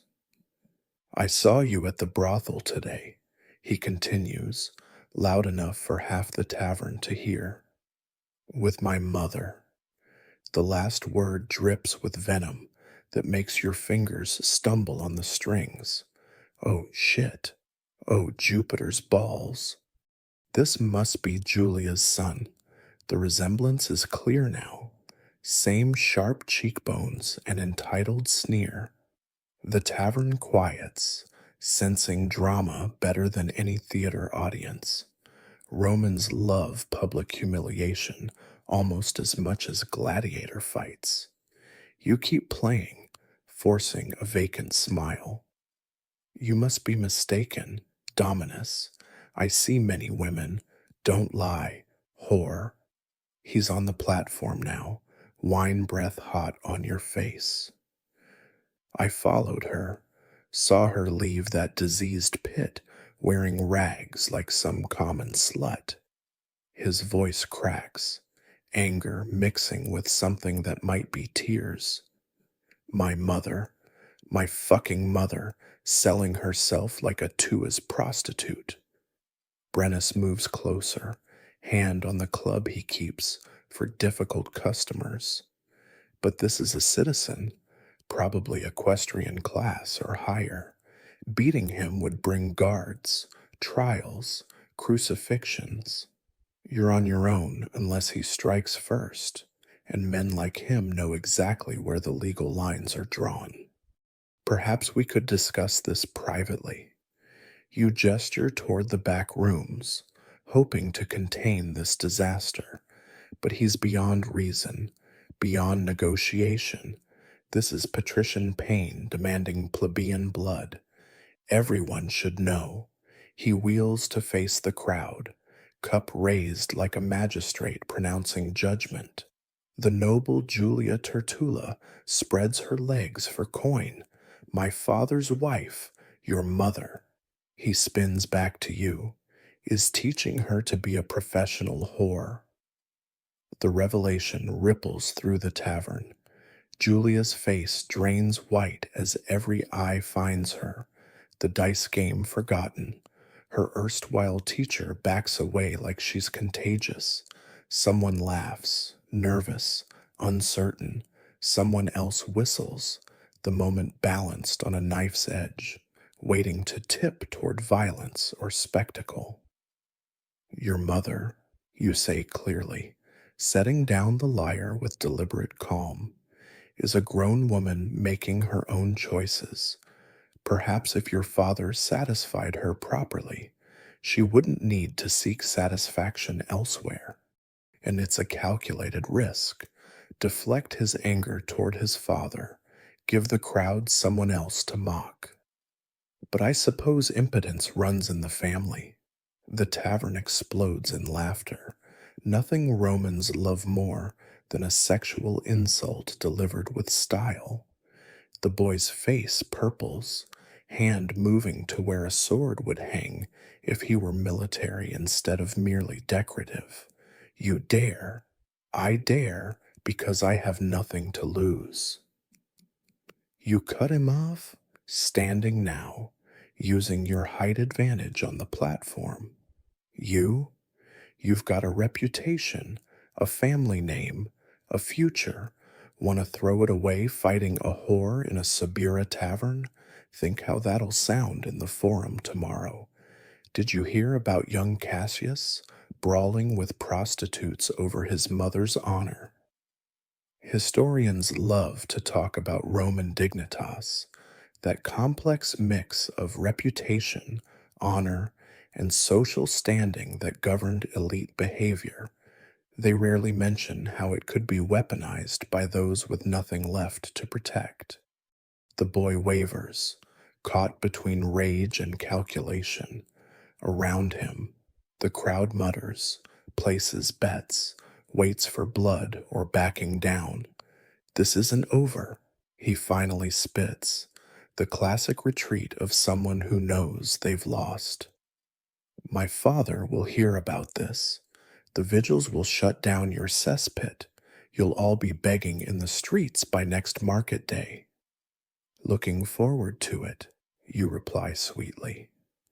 Though your father might be too busy with his boyfriend to care what your mother does. Another calculated guess based on Julia's bitter comments, but his flinch confirms it. The crowd howls again. Family drama is better than any comedy. He storms out, kicking over a bench for emphasis. The tavern slowly returns to normal volume, though everyone keeps glancing at Julia, who sits frozen like a statue of Niobe. You collect your lyre and work your way to her table, dodging grabbing hands and crude propositions. Crisis brings out the worst in men, like maggots in meat. We need to leave. You tell her quietly. Now, before he comes back with friends. She nods, mechanical, shocked. My son, my own son saw me. Your son's an ass who'd rather blame you than examine why you're here. You pull her up, noting how the crowd parts, partly respect for the drama, mostly fear of association. Come on, Claudia needs to know about this. But as you reach the door, Brennus blocks your path. Entertainment's not finished. You owe me 3 more songs or 3 spreads. Contract's a contract. The eternal bind, contractual obligation versus mortal danger. You're calculating whether you can afford to buy out the contract when Dido appears, already stripping. I'll cover her shift. Go. Small mercies, small solidarities. You'll owe her, but that's tomorrow's problem. Tonight, you need to get Julia somewhere safe before her son's wounded pride manifests as torches and clubs. The Subura's narrow streets swallow you, just two more whores in the darkness, running from consequences that always run faster. Behind you, someone starts singing the soldier brothel song again. Life goes on, indifferent to individual tragedies. Rome endures by not caring who it grinds to dust, and the wheel keeps turning, powered by wine and desperation and the occasional broken family. The vigils arrive at the brothel like wolves scenting blood, 6 of them, armed with clubs and that particular swagger of men who know the law bends for them. It's past midnight, that dead hour when honest Romans sleep and the dishonest pray for sunrise. You're washing yourself after a particularly degrading session with a drunk tanner when the screaming starts below. Julia clutches your arm, her patrician composure finally cracking after hours of pretending her son's threat was empty. Window, you hiss, but it's too late. Boots thunder up the stairs, and then they're in your cubicle, filling the tiny space with leather and Malice, the leader, scarred face, broken nose, dead eyes, grins like he's found treasure. Well, well, the infamous Tertia, and the senator's wife playing at whore. He knows. Of course he knows. Information flows through Rome's underworld faster than shit through sewers. Boys, we've got ourselves a situation here. And Claudia appears behind them, nightrobe clutched closed, face already swelling from someone's fist. I paid this month's protection, every copper as agreed. Agreements change. Scarface casually backhands her into the wall, especially when senatorial brats make formal complaints. Something about corrupting their mothers? He turns that dead gaze on Julia. Funny thing about Roman law, we can't arrest a citizen's wife without the husband's permission, but we can arrest the whore who corrupted her. Your mouth goes dry. Roman justice for prostitutes is swift and brutal. Best case, public flogging. Worst case, they find your body in the Tiber and call it suicide. I didn't corrupt anyone. She came here herself. The club catches you across the ribs, dropping you to your knees. Pain explodes through your chest, maybe cracked, definitely bruised.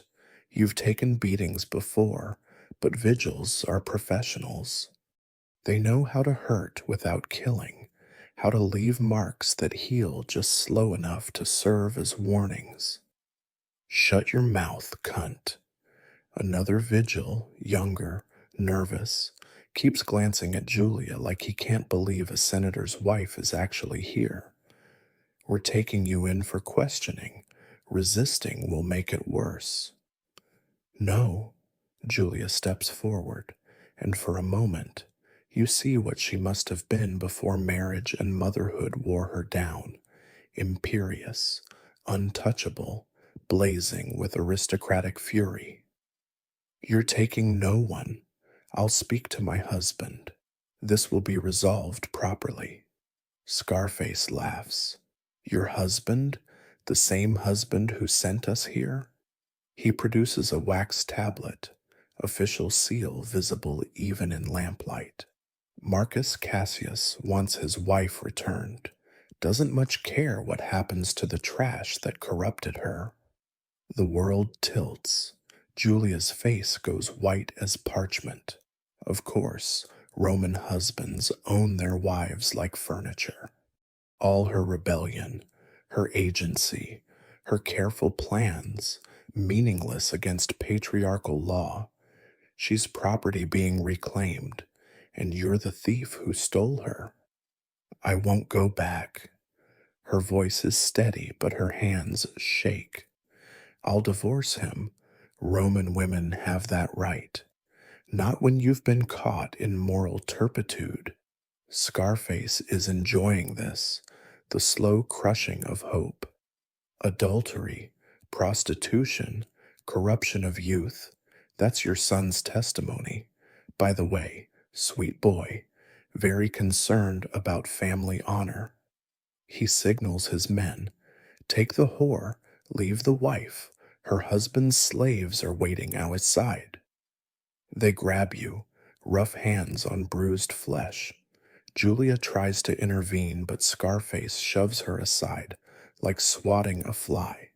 Touch me again, and I'll have you dragged back in chains. Patrician or not, you're just another cheating cunt to me. The beating starts before they even get you outside.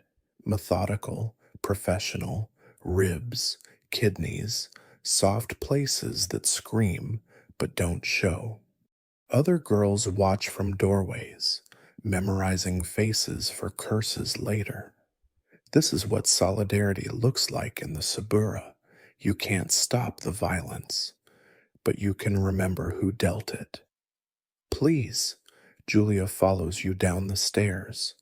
I'll pay. Whatever you want. Just let her go. Not about money. Scarface grunts, foot connecting with your stomach. Bile rises, spatters the floor. About sending messages. Whores don't corrupt senators' wives. Senators' wives don't play at being whores. Everyone stays in their place, or another kick. Stars explode across your vision. They drag you through streets gone silent at their passage. Even drunk revelers and late-night thieves fade into shadows when vigils hunt. Your blood leaves a trail Hansel and Gretel would admire, breadcrumbs of violence leading back to Claudia's. Tomorrow, someone will mop it up, and business will continue. Rome endures by forgetting quickly. The vigil station looms like a mouth ready to swallow you. You've heard stories about their basement interrogation rooms, the creative ways they extract confessions, but they don't take you inside. Instead, Scarface props you against the wall, almost gentle now that the public performance is over. Here's what happens, he says conversationally.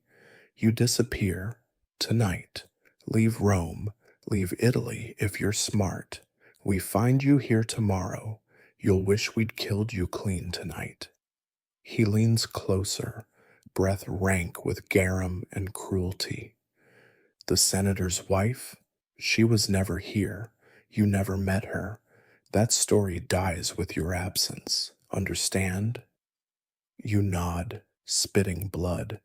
Exile beats death, barely. But leaving Rome means abandoning your freedom fund, your connections, any hope of buying your way out of prostitution, starting over in some provincial backwater, probably dying of disease or starvation within a year. Still, breathing is breathing. Good girl. He pats your cheek with mock affection. See, vigils aren't monsters. We're problem solvers. You were a problem. Now you're solved. They leave you there, crumpled against cold stone, watching your blood pool and congeal. Eventually, you'll need to move. Find what coins you can. Gather what little you own. Disappear into the night like smoke. But for now, you just breathe. Each inhalation of victory against ribs that want to quit. A shadow falls across you. Dido, wrapped in a dark cloak, face grim. Can you walk? Do I have a choice? She helps you stand, and together you limp toward whatever comes next. Behind you, the vigil's station squats like a toad, indifferent to your suffering. Just another night in Rome, where justice means just us, and everyone else bleeds in alleys. Historians still argue Whether Roman law was remarkably advanced or remarkably cruel, they're asking the wrong question. Law is always both, depending on which end of the club you're on. The senator's villa glows with enough oil lamps to light half the Sabura, a deliberate display of wealth that would feed you for years. You shouldn't be here.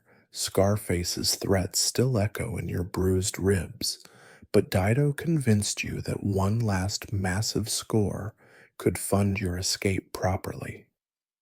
Leave as a beggar or leave with options, she'd said, and hunger makes philosophers of us all. Now, dressed in borrowed finery that barely conceals the beating's aftermath, you follow a stream of masked figures through gardens that smell of roses and privilege. The password at the door is Prometheus Unbound, pretentious even by Roman standards.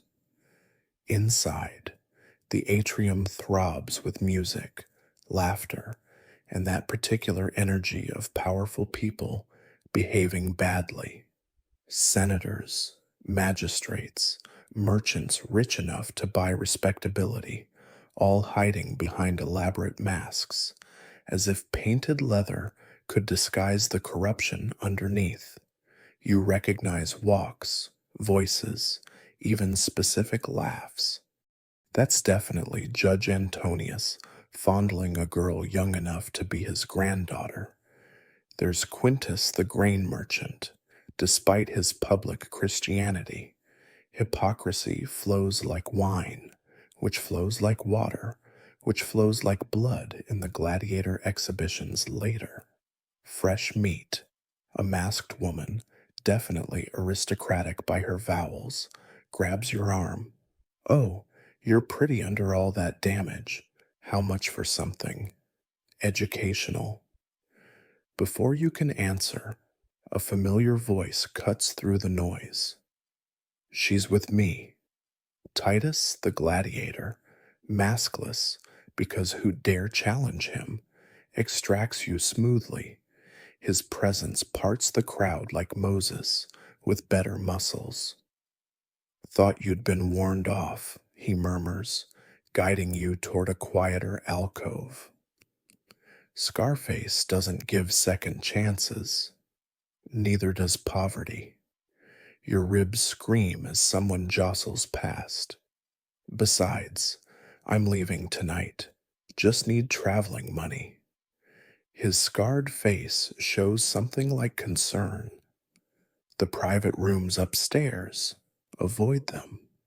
That's where the real games happen, things that would make the arena look tame.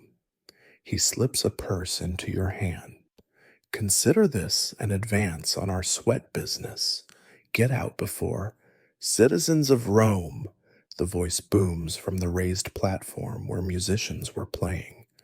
The speaker wears a golden mask, but that theatrical projection belongs to only one person, Nero's nephew, Gaius Flavius, the imperial brat who likes playing gladiator. Tonight, we honor Venus in her truest form. Tonight, we become as the gods, beyond law, beyond shame, beyond the pathetic morality of the masses. The crowd roars approval. Someone's already fucking against a statue of Minerva, which feels symbolically appropriate. You scan for exits, but the press of bodies blocks every route. The evening's veneer of civilized debauchery is cracking, revealing something uglier underneath. Bring forth the entertainment, that Gaius commands, and your stomach drops as armed slaves escort a line of chained figures onto the platform. Not prostitutes, these are fresh captives, probably kidnapped from the provinces. Their eyes show the particular terror of people who don't yet understand what's happening. The crowd presses closer, scenting blood like sharks. Tonight, Gaius continues, we recreate the ancient rites. As our ancestors knew, true power comes from taking what the weak cannot protect. He produces a knife, its blade catching lamplight. Who will join me in this sacred act? The enthusiasm is horrifying. These are the same people who sit in judgment, pass laws, govern provinces. Now they're volunteering to do things that would shame barbarians. A senator you recognize from the forum steps forward, already loosening his toga. I claim the Gallic boy. You need to go now. Titus pushes you toward a servant's corridor. This is about to become. The scream cuts him off. High, terrible, human pain distilled to sound. The crowd surges forward like they're rushing bread distributions, except they're hungry for suffering instead of grain. You glimpse enough blood, violence, things that will live behind your eyelids forever before Titus bodily carries you away. The servants' corridor is packed with slaves trying not to see, not to hear, not to exist. Their faces mirror your horror, but add layers. This is their daily reality, serving monsters who sign their death warrants as casually as dinner invitations. A young boy, maybe 10, clutches a wine jug with white knuckles. He'll be pouring drinks later for the same men who are. No, don't think about it. This way, a kitchen slave, older, scarred from years of accidents, beckons you through a maze of passages. You're the whore who helped Marina, yes? She said if you came tonight, get you out. Even here, even now, the network of the abandoned functions, information and favors traded like currency among those who have nothing else. You emerge near the stables, where more practical transactions occur. Guards are distracted by the spectacle inside, making escape almost possible. Titus hands you another purse. There's a grain ship leaving for Alexandria at dawn. Captain owes me favors. Tell him I sent you. He pauses, warrior's instincts calculating odds.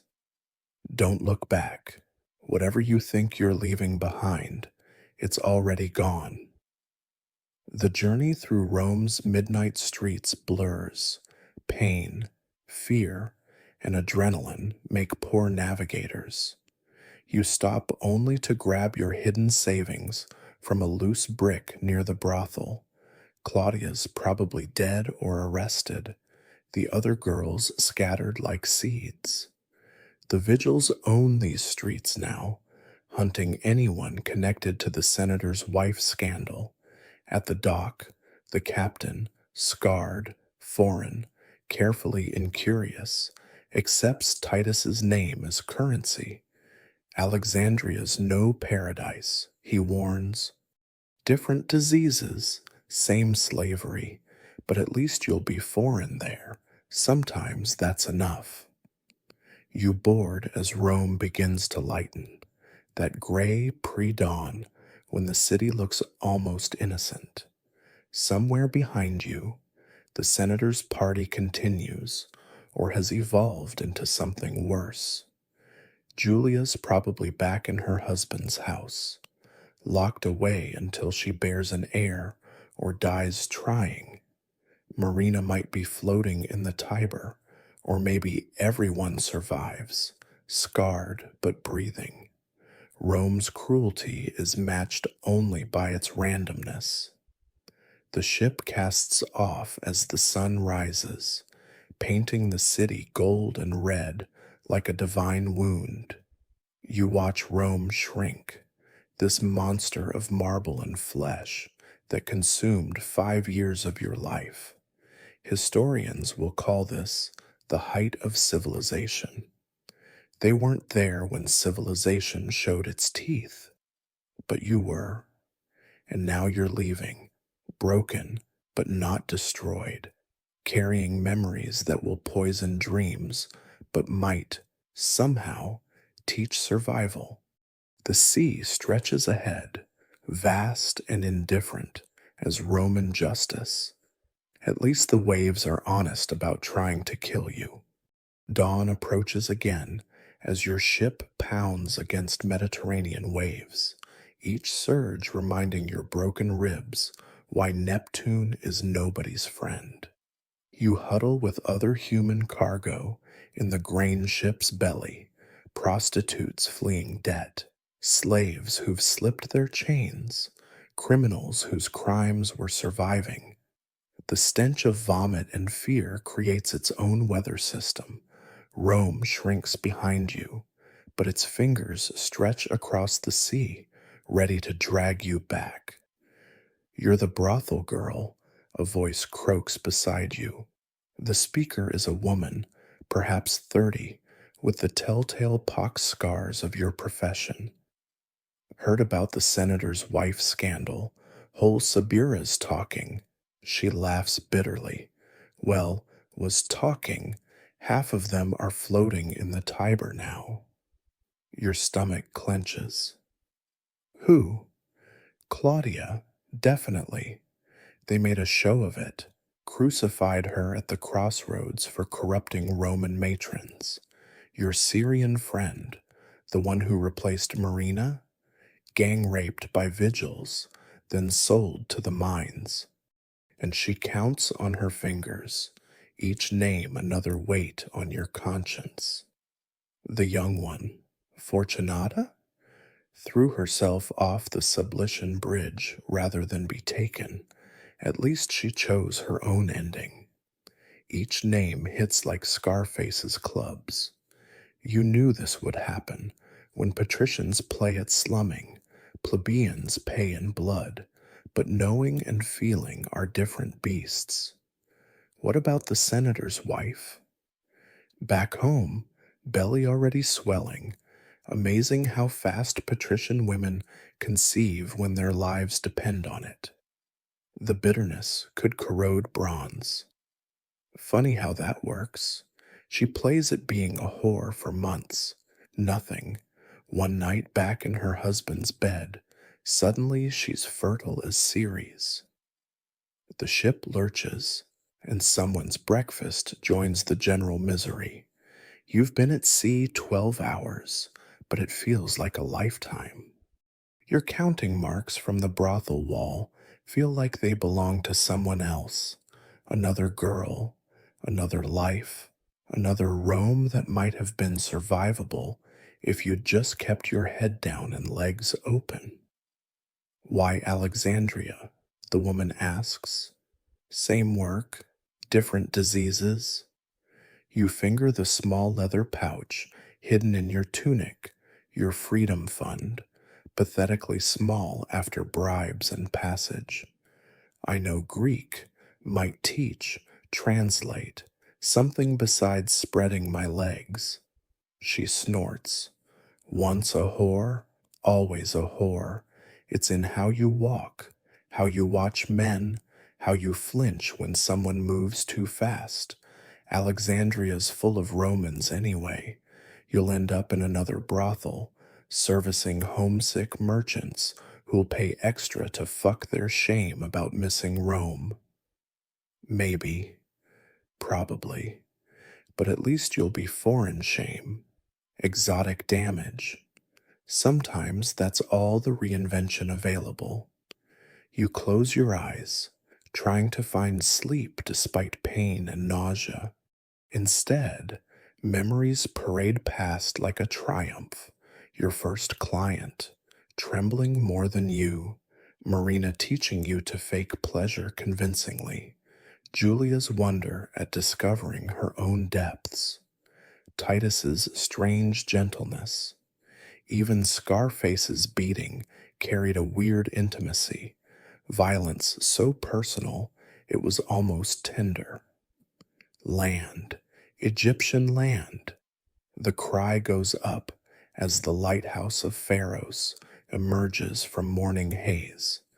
Alexandria spreads before you like a promise or threat. White buildings, busy harbors, the famous library where knowledge goes to die.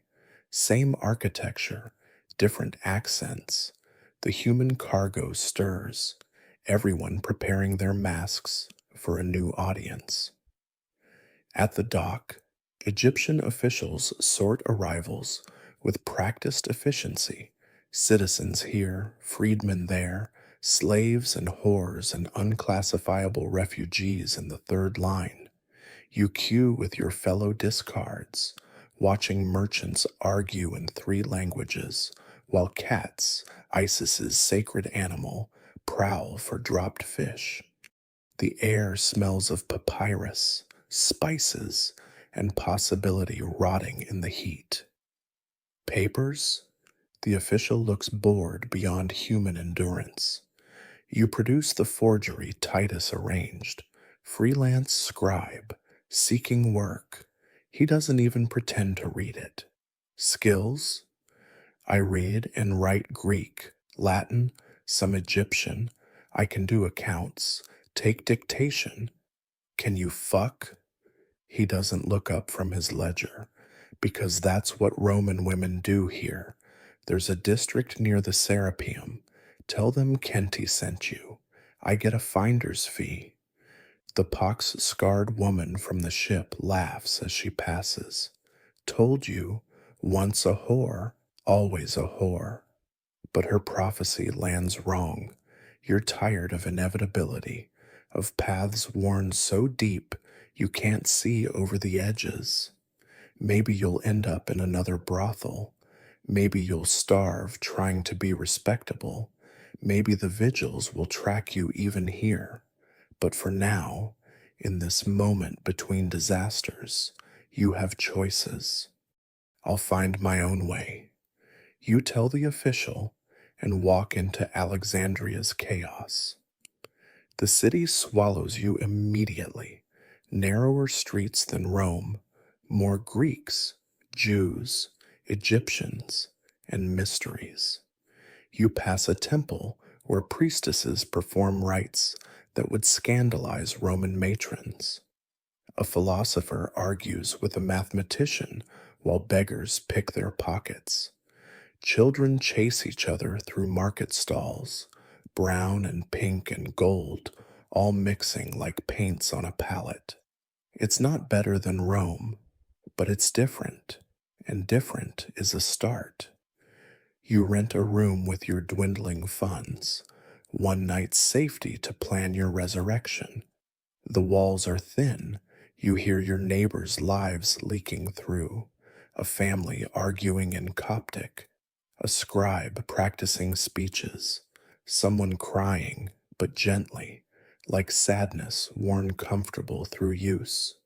Normal human sounds, not screams or commands or flesh hitting flesh for coin. That night, you dream of counting marks on walls, not days survived, but days ahead. Blank walls waiting for whatever marks you choose to make. When you wake, your ribs still ache and your purse is nearly empty, but the morning light through Egyptian cotton curtains looks nothing like Roman dawn. You prepare for another day of survival, but this time, you get to choose its shape. The freedom terrifies and exhilarates in equal measure. Maybe the pox-scarred woman was right. Maybe you'll end up exactly where you started. But maybe she was wrong. Maybe once a whore is just another Roman lie, like justice and civilization and eternal. Time to find out. Alexandria waits, patient as a cat, ready to test what's left of you against what you might become. You step into its streets unnamed, unowned, uncertain. For a girl born to count survival in increments of flesh and coin, it's the closest thing to rebirth the ancient world offers. The papyrus shop squats between a perfume vendor and a tomb painter. an oddly perfect metaphor for your new existence, caught between sweet lies and inevitable endings.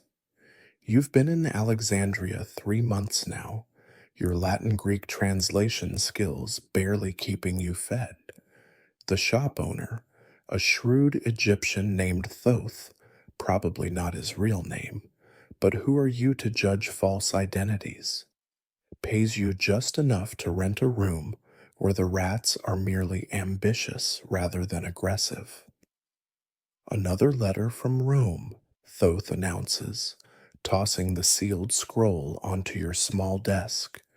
Your hands freeze over the accounts you're copying.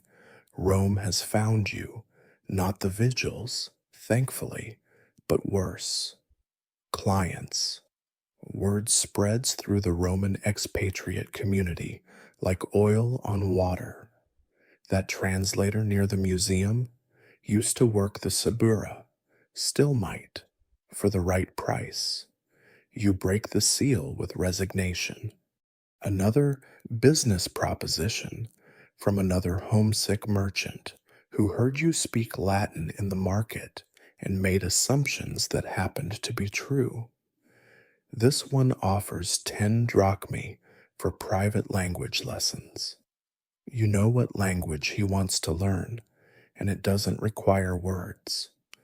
You could accept, Thoth observes, not unkindly. He knows your history. It leaks from your pores like cheap perfume. 10 drachmae is more than you make here in a week. I could. You set the letter aside, another for the pile you'll burn later. I could also drink poison. Both would solve my immediate problems while creating larger ones. He shrugs, returning to his own work. Thoth doesn't judge. Egyptians have different relationships with sex and commerce. Their goddess Hathor protects both love and money, understanding they're often indistinguishable.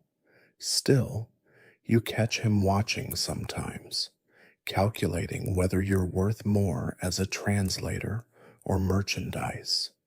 The bell above the door chimes, and your past walks in wearing a different face. She's Egyptian, young, desperate in that particular way you recognize, like a dialect. Her Greek is broken, but her meaning is clear. She needs work, any work, has skills she'd rather not specify, but will if pressed. We're not hiring, Thoth says automatically, but you're already seeing your wealth 3 months ago, counting coins and calculating degradations. I could use an assistant, you hear yourself say, someone to help with filing, maybe learn basic letters. Thoth raises an eyebrow, but doesn't object. You're reliable enough to earn small freedoms, and he's curious what you'll do with them. The girl, Nefertiti, she claims, though that's clearly aspirational, proves quick-minded beneath the desperation. Within a week, she's organizing scrolls and learning the Greek alphabet with hungry efficiency. You recognize the drive. When education is your only ladder out of the pit, you climb fast or not at all. Why help me? She asks one evening as you're closing shop. You know what I am, what I was going to become. Because someone should have helped me. You answer simply. It's not charity. You're too damaged for pure altruism. It's more like balance. For every girl you couldn't save in Rome, maybe you can save one here. The mathematics of karma, calculated in small mercies. Your freedom fund grows slowly, copper by copper, occasionally boosted by translation work for trials or trade negotiations. You keep it hidden in 3 different places now. Paranoid as a miser, 500 drachmae saved, only 4,500 to go, before you can buy the kind of respectability that makes your past negotiable rather than defining. Some nights you dream of Rome burning, not violently, just a slow consumption, marble cracking in heat, all that eternal city bullshit revealed as perishable stone. You wake neither satisfied nor sorry, just aware that you're still counting days, still measuring survival in increments the lucky never have to calculate. A letter arrives that changes things, not from Rome, but from Damascus. Dido writes in careful Greek, each word chosen to pass casual inspection. Our mutual friend from the arena sends regards. He won his freedom last month, killed the emperor's nephew in the games, accident, officially. Now he teaches combat to rich boys who want to play at violence. He asked me to find you, says the business proposition still stands, but in a different form. Titus, free. The impossibility of it makes you laugh, then cry, then laugh again. A gladiator earning freedom through murder, a prostitute earning it through letters, different routes to the same unlikely destination. Maybe some of you do escape the meat grinder after all. You write back carefully, encoding your location in metaphors about Egyptian gods. If Titus wants to find you, he will. If not, you've given him the option without obligation. That's what passes for friendship among the professionally damaged. Choices without pressure, presence without assumption. You were a prostitute in Rome. Nefertiti says it without judgment, just certainty earned through weeks of observation. But you're not anymore. No? You're genuinely curious how she sees you. No. Now you're. She pauses, searching for words in her expanding Greek vocabulary. Now you're becoming. Not being. Becoming. It's different. From the mouths of babes and aspiring scribes. You help her practice writing the letter theta, watching her tongue peek out in concentration. She's right. Maybe. You're not the girl who counted marks on a brothel wall, not quite the translator you're pretending to be. Something between, something becoming. I was thinking, Nefertiti continues, we could offer lessons, real ones, teach Roman women Greek, Greek women Egyptian, proper education, not. She gestures vaguely at the afternoon's proposition letter. It's not the worst idea. Respectable women always need languages for correspondence, commerce, culture. You could build something real on the foundation of your manufactured identity. The irony tastes like metal, using skills learned faking pleasure to teach authentic knowledge. We'd need a better location, you muse, somewhere the decent women would visit. My cousin knows a widow near the library, clean building, good reputation. She might rent rooms. And just like that, you're planning a future that doesn't involve counting ceiling cracks while strangers grunt above you. It might fail, probably will, but the planning itself feels like rebellion against a universe that pre-wrote your ending. That night, you burn the proposition letters and watch the smoke carry old assumptions into Egyptian stars. Somewhere in Rome, girls still count marks on walls. Somewhere in Alexandria, you're learning to count differently, in students taught, in letters translated, in days Nefertiti doesn't have to sell herself. It's not redemption. That's a luxury for people who started higher and fell cleaner, but its motion away from what you were, toward what you might be. For a girl raised to expect nothing past the next sunrise, that's its own kind of miracle. You practice writing in the sand. Tertia was here. Then you let the wind erase it. Let the past blow away grain by grain. Tomorrow you'll write a new name, build a new story. Tonight, just breathing free air is enough. The Egyptian stars watch, indifferent as Roman ones, but somehow cleaner. You stop counting them, stop counting anything. For the first time in memory, the numbers don't matter. Just the space between what was and what comes next, vast and terrifying and yours. The lamplight gutters as you prepare for bed in your small Alexandria room, shadows dancing on walls that have never seen your shame. Your translation work exhausts the mind differently than brothel labor exhausted the body, a cleaner fatigue, one that brings real sleep instead of fitful unconsciousness. Tomorrow brings new students, new letters, new chances to build identity from intention rather than desperation. The bruises have long faded, but your fingers still find their ghost paths when memory ambushes you. Nefertiti sleeps on a pallet in the corner, having nowhere else safe. Her soft breathing reminds you why you stayed alive all those counted days, not for yourself, but for the chance to break someone else's fall. She murmurs in sleep, probably dreaming in the Greek you've taught her. Education as inoculation against the street's hungers. You pull your thin blanket higher, grateful for walls that keep out more than wind.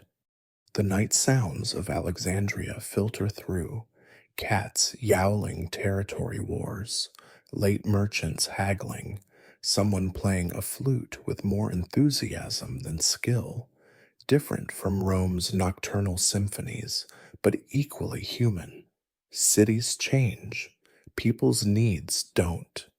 You're learning to navigate universal hungers with particular solutions, building respectability from refugee fragments and borrowed time. Your eyes grow heavy as the lamp dies. May gentle Isis wrap you in dreams sweeter than honey cakes. You whisper, Nefertiti's evening blessing that you've adopted. May you wake to choices rather than commands. The darkness feels like soft Egyptian cotton rather than suffocating Roman wool. You sink into it gratefully, tomorrow's possibilities already tugging at consciousness. Sleep comes like mercy, deep and dreamless and earned. Your breathing slows to match the rhythm of a city that asks nothing of your past, only your present labor. In the morning, there will be work and worry and small victories measured in understood words rather than surrendered flesh. But now, in this suspended moment between days, you simply exist, neither whore nor translator, but something unnamed and unfinished. The stars wheel overhead, marking time you no longer count. Let them. You have become too busy becoming to notice. Peace settles over you like dust on papyrus, gentle and complete. Tomorrow can wait. Tonight, finally, you rest.